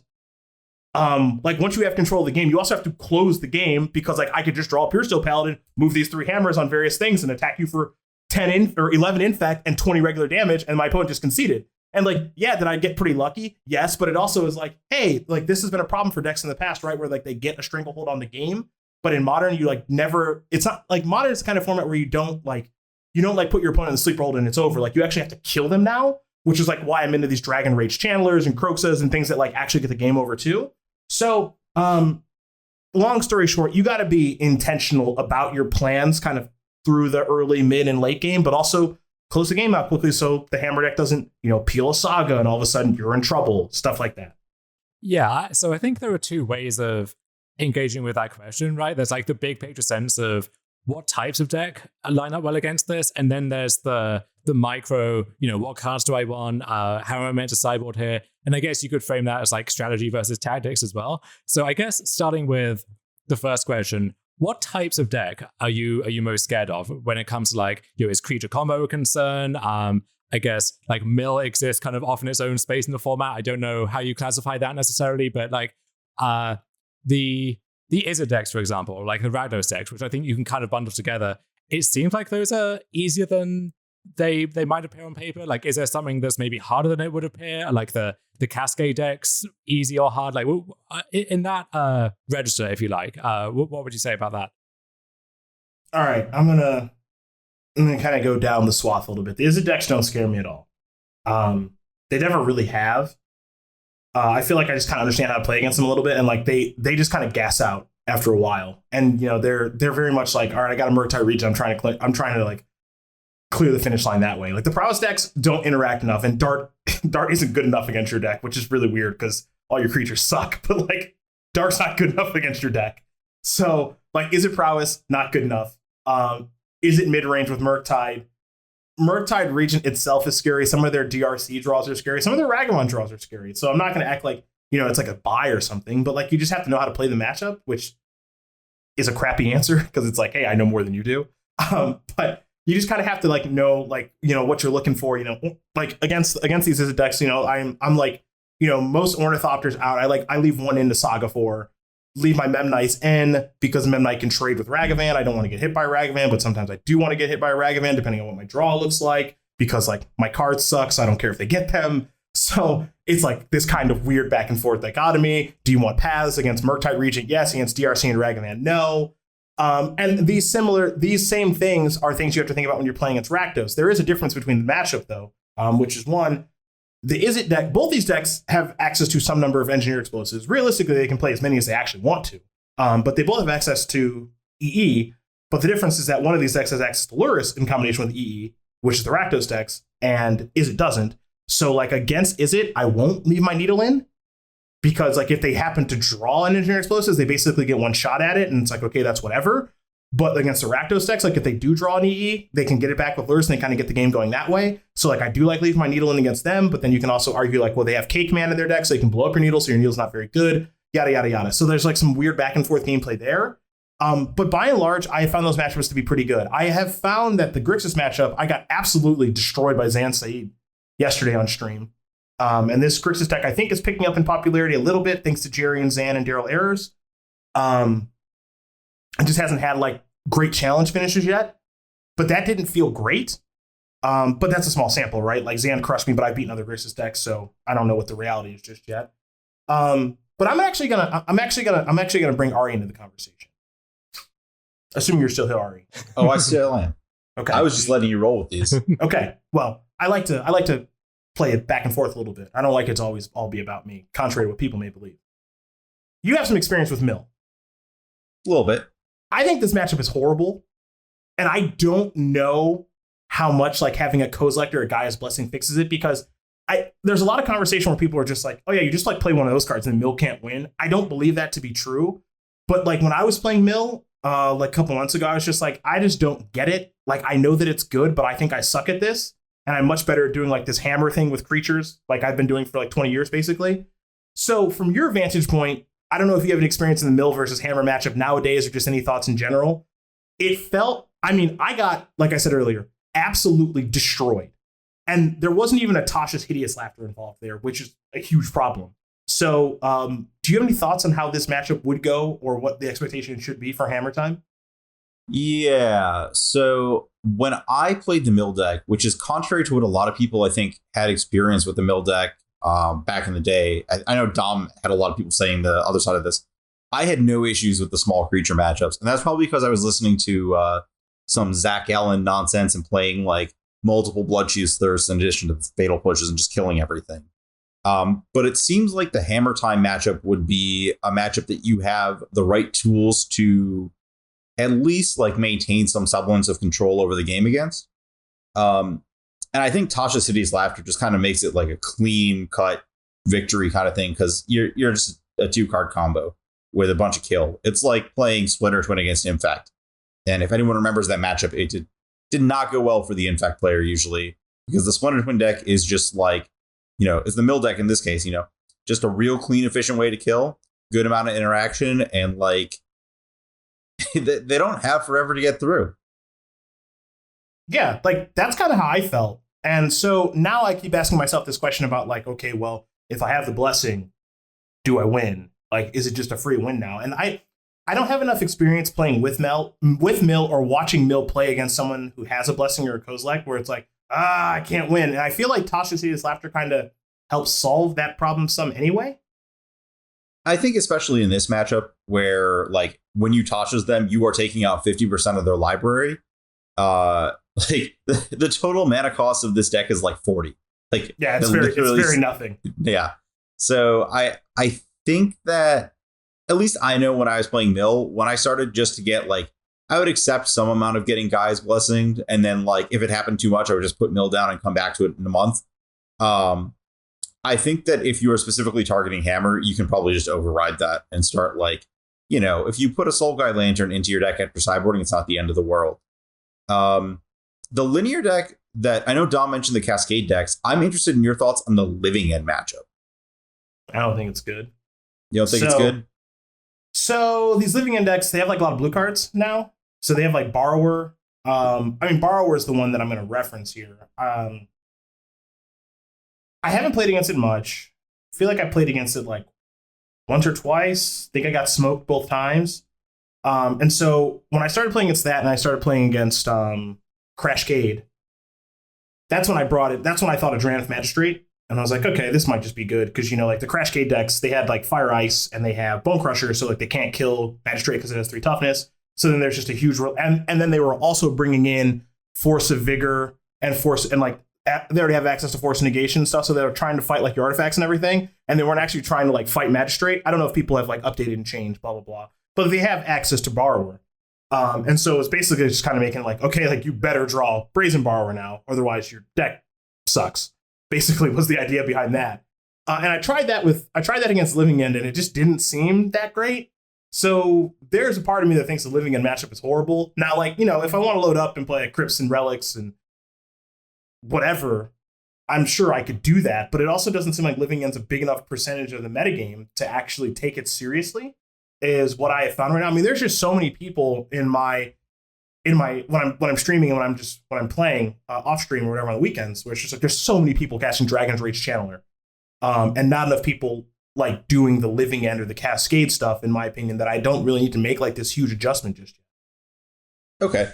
Yeah, that was like, I know the Rhino matchup. I stopped in for a couple of your streams and I kept watching like Rhinos versus Construct Tokens ending up very poorly for the Rhinos. So yes. It was very specifically like Living End creating 20 power at instant speed and killing all of your stuff that I was concerned about. Also like subtlety plays. And like you mentioned all the other free spells. have like, aside from these decks that have like 20 of those, have those been an issue across the board? I know you mentioned like Giver of Runes constricting Solitude, but have you like found the free spells to not be a real issue unless they're like really part of a cohesive plan? Yeah, I haven't really. And it's kind of weird too, because like, I don't know about you guys, but like I have this is like kind of my process, which is, once you like pick up a deck, you're going to make like a bunch of blunders and mistakes. And like the best way that I learn is like literally I'm the person who needs to put their hand on the stove and be like, right, that's hot. Right. That's how I learn. So it's like, okay, I'm going to go for it and just like run just face first into Solitude. I'm like, that's a thing. Okay, let's plan for that next time. Right. Because I need like this really jarring experience to happen to me in order for me to be like, that's bad. So for me, over time, I basically have started playing games where I'm just like, okay, I want to play around Solitude now, or I want to play around Force of Vigor or Force Negation, all this other stuff. And once I've felt face first what it's like, I mean, literally bonking myself in the head by getting ruined by those cards. Now I'm like, okay, now that card's like in my memory bank of things I need to think of. And once you start like thinking about those cards and playing around those cards or what the game looks like if they have those cards, they haven't felt that hard to beat. Which has been kind of an interesting experience. I guess the one card that has shocked me the most of those free cards is Ari, a card that you're really into, Fury. Oh, yeah. That card has been a problem because, you're incentivized to just like dump your stuff on the battlefield in the early turns of the game. Like, you play your Memnite, you play your Thopter, you play your Stoneforge, your Paladin, whatever. And they're just like, okay, cool. So those are all dead. And you're just like, I mean, that matters, but it doesn't matter. But then you realize like it actually kind of does matter because there's plenty of games where you're a House of Cards deck, and Fury just kind of like cleans all those up. And I guess the one Cascade deck that we haven't brought up here is the Glimpse deck. And I have gotten destroyed by that deck. Yeah. Are we talking about the one that has Emrakul, or are we talking about the one that's like a cohesive deck? A cohesive deck that has like Dark Dwellers and whatever the thing is that like when it comes, I don't know the name of the card, so I should be fired. But like, the name, the card, like ETB, like a bunch of, I think, food tokens come along with it. Oh, the Provisioner? Yeah. Tireless Provisioner. Yeah, that card. So they make like a bunch of food tokens when they glimpse. And like, basically their goal is to like glimpse and then they glimpse again, like in the same turn, and they glimpse again in the same turn. And it just kind of does like, it just kind of spirals out of control as opposed to trying to hit like an Omniscience or an Emrakul or something. First of all, I think that build of deck, at least from the palette, at least from the hammer side, I was like, I don't think I can ever beat this deck unless I draw Magistrate and they don't draw Borrower. I don't feel like I can win, which has happened a couple of games, but not total matches. That deck didn't feel like a good matchup either. So I mean, maybe these Cascade decks are all bad. I guess the Glimpse and the Living End decks seem like a bad matchup. The Rhino one doesn't because, like, I don't know, who cares about 2/4/4s? No, not me. So this is interesting because it's like the reverse. Like, if in fact you would always just crush these opposing, like, not infect combo decks. But it sounds like the Paladin deck very specifically is not quite on that level. That is what my experience has felt like so far. Now, if these Cascade decks pick up, maybe I play 4 Magistrates. Maybe I don't think I would slide any in the main deck. Maybe it's time to go to Chalice or something. Like, I'm not entirely sure what the best cards are because I haven't thought about it that much. But I think there are tools to beat those decks if you want to beat them, which is kind of nice. But yeah, I mean, those decks have not felt like great matchups. But I also think that those decks, and maybe I'm wrong about this, but it feels like those decks get smushed by the Dragon Rage Chandler decks. Yeah, very possible. They dropped off the map for a while. And I think that they're starting to creep back, but it feels like some of that might just be like, people not showing up with enough Chalice of the Void for them to be crushed away in the corner. Yeah. I know you had mentioned, so, we've talked a lot about beating Hammer, but I bet some of the people listening to this actually just want to play Hammer and hit people with a hammer. And you mentioned a lot of these hot stove experiences. What's your 3-minute crash course to get people from putting their hands on as many hot stoves as possible? Like, what are the stupid things you did that you can just tell someone, they'll be like, oh yeah, I would never do that? All right. So there's some weird gameplay dynamics with Hammer that aren't readily apparent. There's the easy games where you go like, turn 1, drum, Thopter, place a guard as aid, turn 2, see you later, right? Because you have a hammer in your hand. Cool. But the sequencing of it is pretty complex and pretty unique. And one of the things, because I take this hot stove approach, is a lot of the times I'm just kind of like, fuck it, I'm just going to try this line and see if it works. And if it doesn't, okay, who cares? It's just a couple of tickets. That's fine. I'm not playing in like a Grand Prix or a Pro Tour, right? So, one of the things I realized is just like, there's some weird games where you're just like, you have two hammers in your hand and it's like, I'm going to play one in case I draw a Pure Steel Paladin, but I'm going to leave the other one in my hand in case I draw Sigarda's, right? Like you do this weird splitting of the difference. Or there's some weird games where you're just like, I'm going to play my hammers before my Pure Steel Paladin, even though you already have both in your hand, so that when you play Pure Steel Paladin, you can just instantly equip something, as opposed to going Paladin, cast hammer, trigger on the stack to draw a card, they kill your Paladin, and you're just like, cool, I can't do anything, my deck sucks, right? So there's times where like you want the card, there's times where you don't want the card, there's times where you just want to play your hammers first and then play your Paladin. Yeah, you're eschewing card advantage, but you're locking in the ability to move the hammer over to another creature. Then they have to kill the other creature, which means your Paladin's still on the battlefield, and then you can move your Paladin, you can move your hammer over to your Paladin, so you still have that resource available. So there's some weird trickery and tomfoolery with that you kind of have to learn.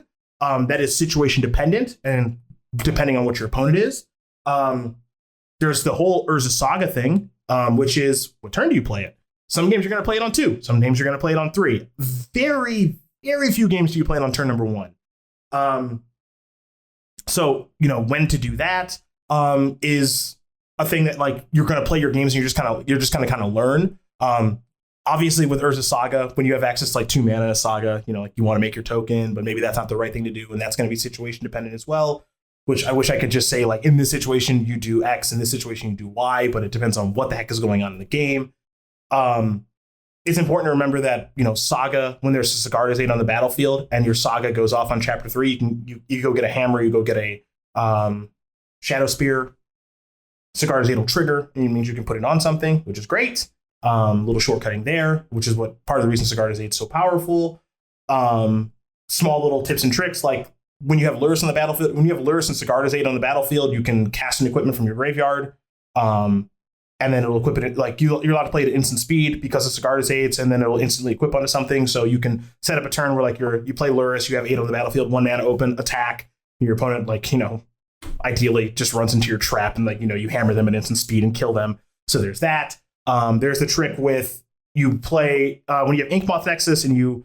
Either with Inkmoth Nexus, when you have Sigarda's on the battlefield, you attack. Make sure you don't do this mistake, because I have.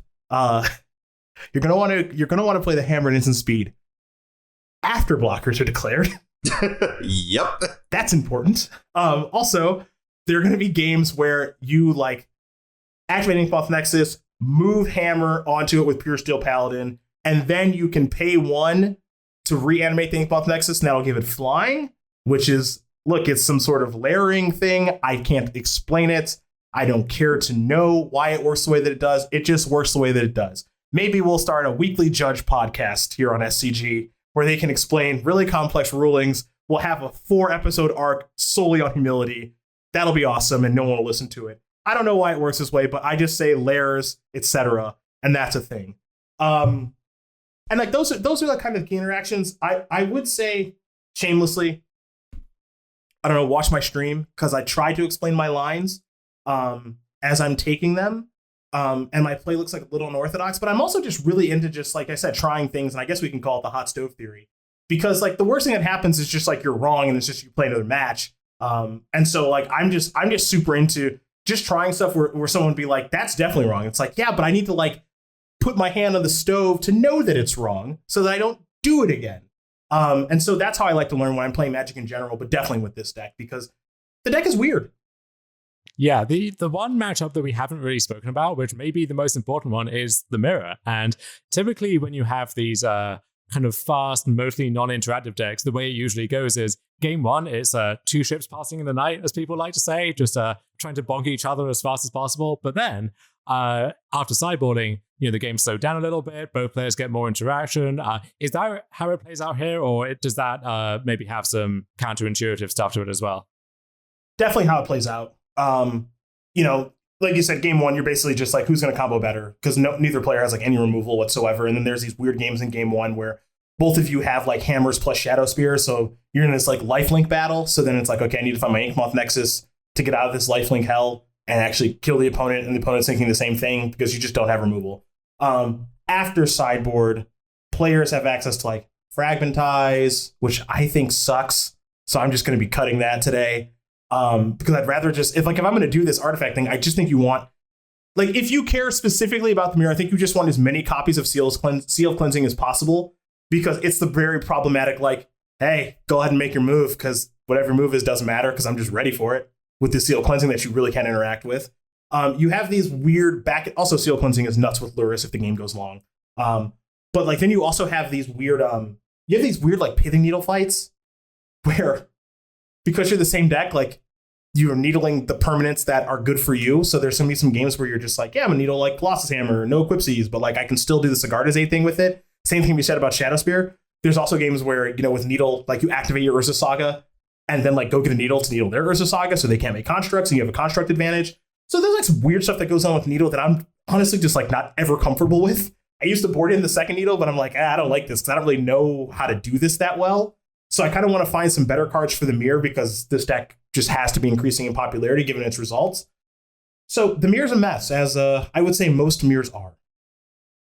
All right. Well, Cedric, I believe you are scheduled to start streaming in 2.5 minutes by my count. So no, I've got like 20 minutes. You're good. But this one, we're almost an hour into it. I think people have probably heard enough from me. So. Yeah, not to usher you out the door or anything, but any closing thoughts on this deck? As we said, the format moves so fast nowadays. Anything to keep in mind for the weeks ahead, with this deck or against this deck? The deck's legit. I know at the top, Dom, you asked me, is it the best deck?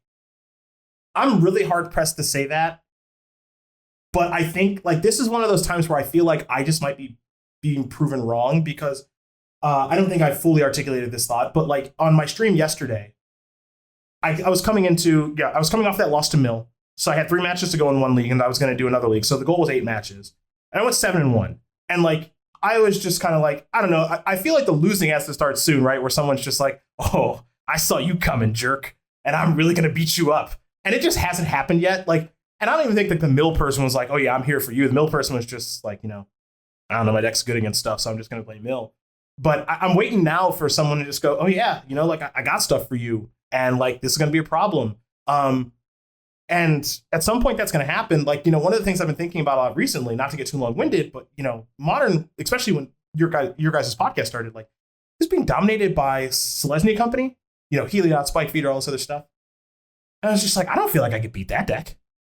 Well, as people who are listening to this, sandwiched between the other segments will find out, I think we're all in agreement on that. We may be on the same page as we move forward here. But I guess one like philosophical question almost is, if this is the best deck, whatever your stance is on that, is that a good thing? As a player, as a streamer, content creator, if Modern is at a place where Colossus Hammer of all things is on top, is that good long term?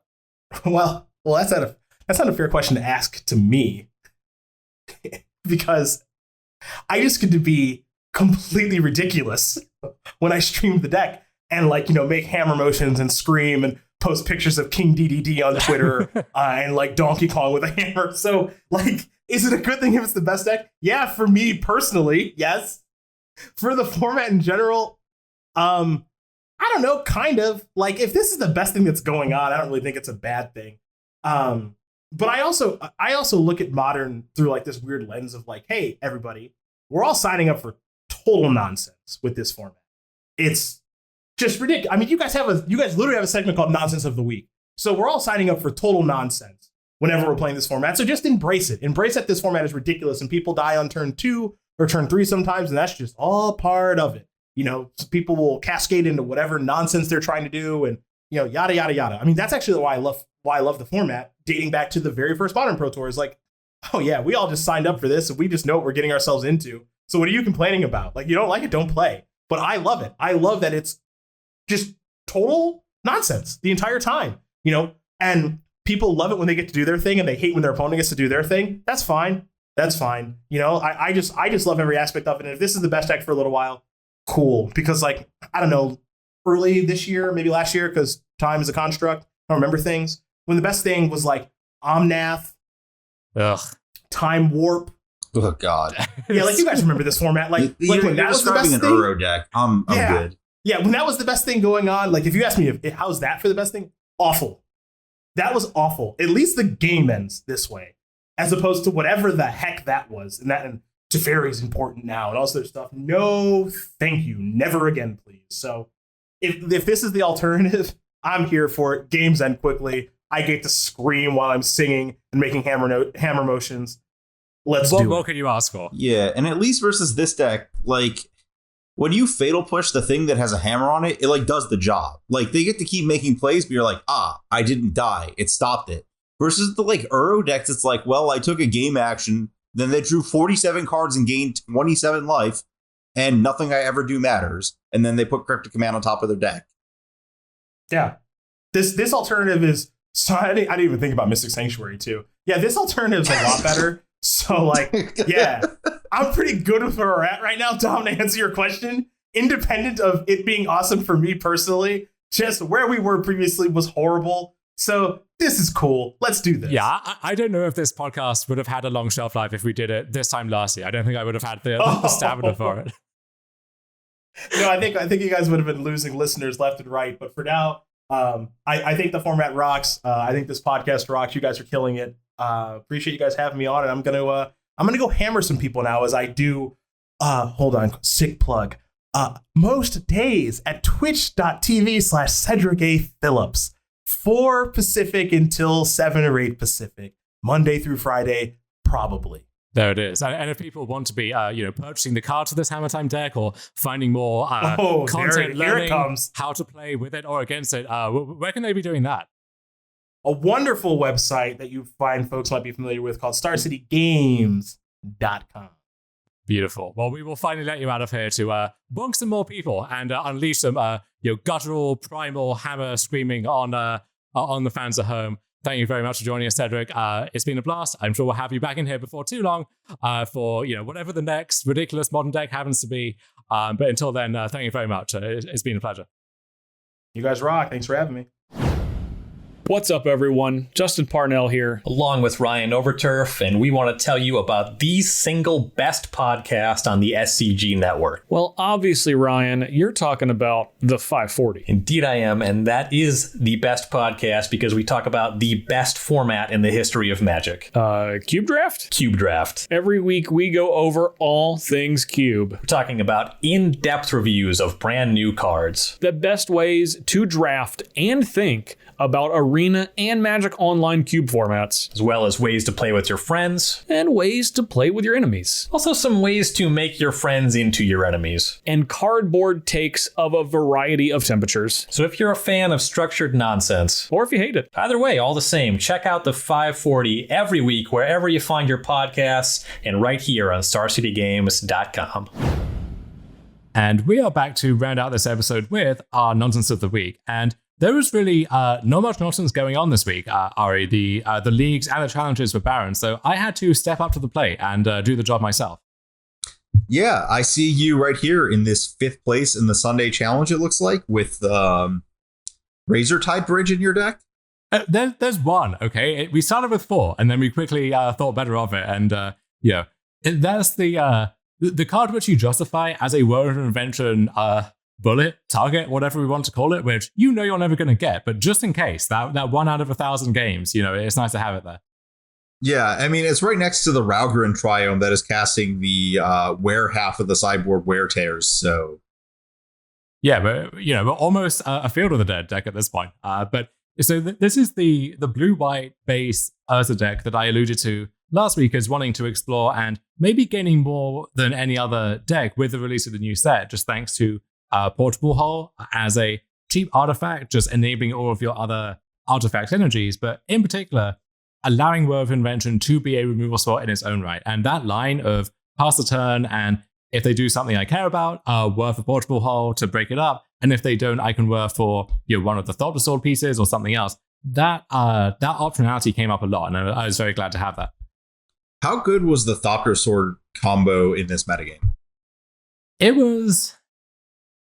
I don't know. See, this is the thing. I think whether this deck is good depends very heavily on whether that Thopter Sword combo by itself, because with Urza, obviously it's good against everyone, but that's a 3-card combo, which is somewhat fragile. So you need the Thought Sword half of that deck to really carry its weight. And I would say it did for the most part. Certainly against I played against the Regent deck twice, and both times just the threat of that was something they really had to respect. And once it came together, it was lights out. The game was over. And even against Living End, I won a quite strange game one where I thought I was out for the count. But just assembling the Thought Sword combo against this motley crew of Curator of Mysteries and Stride Riverbinders and so on, that was enough to just tread water to the point where I could then find a Snaring Bridge and take over the game afterwards. One thing to note about that matchup though is these lists are moving more and more towards Waker of Waves, and that card actually shuts down the Thought Sword combo because you're making 0-1s rather than 1-1s, and so the sword in the graveyard doesn't see that. So that's something to be aware of. But by and large, the combo was good. It's weird because you think it would be very good a lot of the time against Hammer, and it can be, but then when you look closer, sometimes you just die. Thopter Sword is quite a clunky combo, and they're a very fast deck, so sometimes you tap out for your Thopter Foundry and you don't get to untap again. Giver of Runes in the list that run that, and some people are cutting that card. I'm not quite sure why, but that card is excellent at just punching through a wall of blue Thopters. And then Shadow Spear is a card they can tutor up to just plow through that regardless. So not actually as good there maybe as advertised. Still fine-ish, and that's the way you steal games often is you can't really beat them on the board, so you have to just find Urza and then find Thopter Sword and go off. But by and large, I think the combo is good, and as I said, that's what needs to be true for this deck to be good. Okay. So talk to me about 3 Counterspell, 2 Mystical Dispute. So not quite sure what was going on there. Basically, Counterspell seemed like a good catch-all if anyone still was playing Primeval Titan, or like against the Cascade decks, or against some slower control deck where maybe you could afford to bring those in. That never really ended up coming up, but then the Disputes I thought would be excellent against actually the Regent decks, where they often have not just Regent itself, but Iteration, and then Counterspell, Archmage's Charm, Force Negation in some numbers. Sometimes even just tagging like a cantrip is fine as well. I thought having that effect there would be crucial, and it turned out to be really good. Against like opposing copies of Teferi Time Raveler, or against some of the Cascade decks where it doesn't hit the Cascade spell itself at a discount, but they often are trying to back that up with their blue free spells, so you need it there. I think Dispute actually is just the better card right now, but Counterspell is a good catch-all against stuff. So I played against Eldrazi-Tron, for example, and just like being able to counter Khan the Great Creator came up a lot. So I don't know what split is right, or if either of those cards is strictly necessary, but the mix was fine for me for this very small sample size. Okay. I do like your excessive usage of like Seachrome Coast and Mystic Gate for this deck that's trying to bridge Portable Hole and War of Invention. Traditionally, you would expect different Azorius lands, or like, why are you playing Seachrome Coast over Hengate Pathway? But like, there is a very clear reason.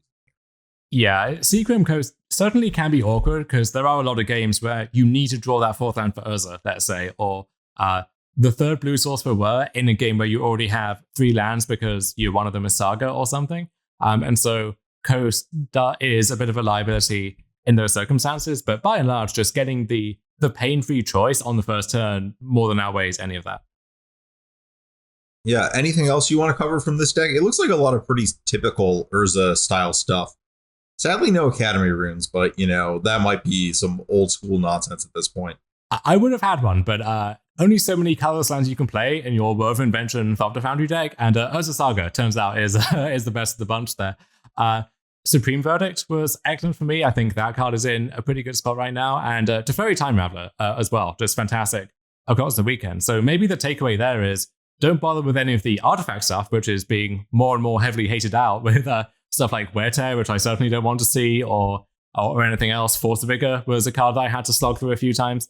And maybe you just want to be like a Teferi, Time Raveler, Supreme Verdict, Chalice of the Void control deck. I think maybe Cancer was onto something here.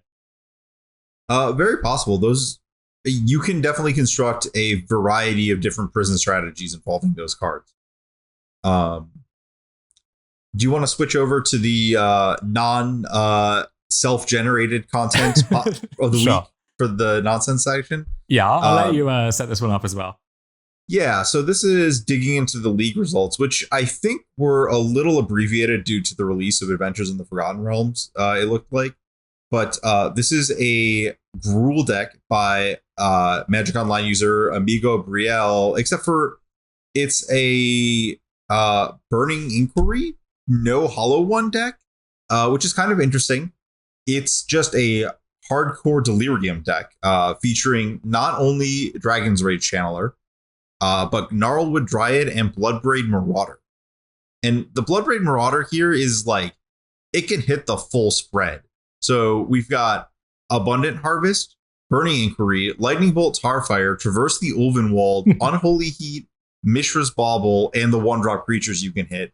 But I also love that there's sideboard Chalice of the Void, because by the time you would have an issue of cascading into Chalice of the Void, it's in a matchup where you actually want to cascade into Chalice of the Void. Yeah, it's so fun seeing Chalice of the Void in these decks, which under any rational circumstances would have no use for it whatsoever, but they're contorting themselves and accepting any, possible tension here just to support that card, given how powerful it truly is against some of the decks in the format. But I love seeing people experiment with Bloodbraid Marauder. I know Jerry wrote an article during preview season saying this is the best card, the best card, in Modern Horizons 2, which is a bold claim and one which I don't think has really been borne out, but I see where he's coming from, because just looking at the card, it is so alluring. Just the idea of a 2-drop with Cascade with not great stats for Modern, frankly, but it's a body, it's fine. If you can exploit that somehow, then the ceiling is sky high. But when you get around to building decks around it, there's no kind of cheating you can do where you play your Shardless Agent and you flip 25 cards until you hit your living end, and that's the joke that you tell over and over again. Because with Marauder, you can set your deck up to do that, but by the point where you actually have Delirium, then you're going to have 3 mana, so why not cast one of the traditional Cascade cards instead? So you almost have to be this small ball, aggro, mid-rangey Delirium deck, which you certainly can be. I know Kellen Pastor, who we've mentioned a few times on the show, had a few experiments in that space. But this is a new take on that I hadn't seen before. Yeah, it's another Abundant Harvest, 17 lands Abundant Harvest and Blood Moon and Season Pyromancer all being married together makes me really happy. I have doubts about Burning Inquiry, but I yes. I also have doubts about Gnarlwood Dryad, but I like a lot of what this deck's trying to put together. Yeah, if I had 16, or I guess it is 16 Delirium cards in my deck, I would want some Furies in here, I think. Wait, you have a bunch of very conditional or replacement level red cards, and you just need a creature in your graveyard to contribute to card types. And also that card is just completely messed up in general, and we should have been higher on it from the start, I think. But either way, I don't know if this deck really has what it takes. I think what would make this appeal to me is if there was some traverse target you could find, which was just lights out against a given matchup. But in the red-green colors with these constraints, I don't know if that really exists. Yeah, I also have concerns about, literally 18, 19, the number of graveyard threats in this deck versus the number of non-graveyard threats for a fair deck is dicey. Yeah, I guess Season Pyromancer is a backup of sorts, but then, not really. I wouldn't be comfortable relying just on that. So a cool deck, but I think needs some tinkering around the edges to try and accomplish its goals here. I think that really covers it for our Nonsense of the Week. Maybe it's a good idea to make it a habit to just, I guess, give our recommendations. So if we were going to play a Modern tournament ourselves at the weekend, what would we be sleeving up and why? Maybe, to give a peek behind the curtain, we haven't recorded our segment with Cedric yet. Maybe he will convince us that Hammer Time is the way forward, or maybe he doesn't need to. Maybe we're both in that camp already. I might well be myself. Are you at this point? You're putting me on the spot here. I don't have a good answer for what I would want to play this weekend. I think it's fine to have a safe answer of, I would just play Hammer or Motide Region, and then the worst part of yourself answer of, of course I'm playing Elementals. What's wrong with you? So I think it's fine to hedge your bets like that. Yeah, I do like the idea of Elementals or Heliod. Solitude is a really, really messed up card. I think Hammer's like the safe, no thinking answer for like a lot of reasons. I feel like if I was playing Hammer, I could just like play Hammer and not have to put too much thought into the list or anything like that. It's a very low effort decision. Heliod's pretty low effort too, though. There's not too much flex with the deck. It is a lot of clicking, but clicking doesn't revolve around like using any kind of mental processing power. Yeah, so you did mention before that maybe Prismatic Ending can work its way into Heliod somewhere, and Solitude does actually seem like a great card in that deck. At that point, it becomes quite hard to support Collected Company properly, it seems. So is there a build that just moves away from that card altogether, or are we trying to have our cake and eat it somehow? Maybe you could integrate... let me double check the text on this card, because I think it might actually do what you need it to do. Hold, please. It's an Adventures in the Forgotten... Yes, okay, Cleric class. You could double up on your Heliods with Cleric classes. This is the white enchantment dash class. First ability, if you would gain life, gain that much life +1, but it levels up for 3 and a white to whenever you gain a life, put a +1 on counter target creature you control. So that lets you double up on things that set up the Spike Feeder combo with Heliod. Does it do that well, or does it do that this century? Because 5 mana seems like a lot to it does that. I never said anything about well or when. I just said it does that. Okay, can't fight you on that one. So some design space, I think, is the euphemistic term there to explore, perhaps. I think for my own part, I enjoyed playing the Urza deck. I think it's a solidly kind of tier 2 choice with aims to be higher. I think at this point, though, if people decide to really respect Hammer, as I think they need to, then there's going to be a lot of splash damage from that. There's going to be tough to work through. So I think my safe answer would be play Hammer, and I think my do I get ideas the night before the tournament idea would be this Chalice control deck that Canister was messing around with. I think something in that space it would be rough around the edges. I think you need to put the reps in to refine that and think about exactly what that needs to look like. But I think there's something there for sure.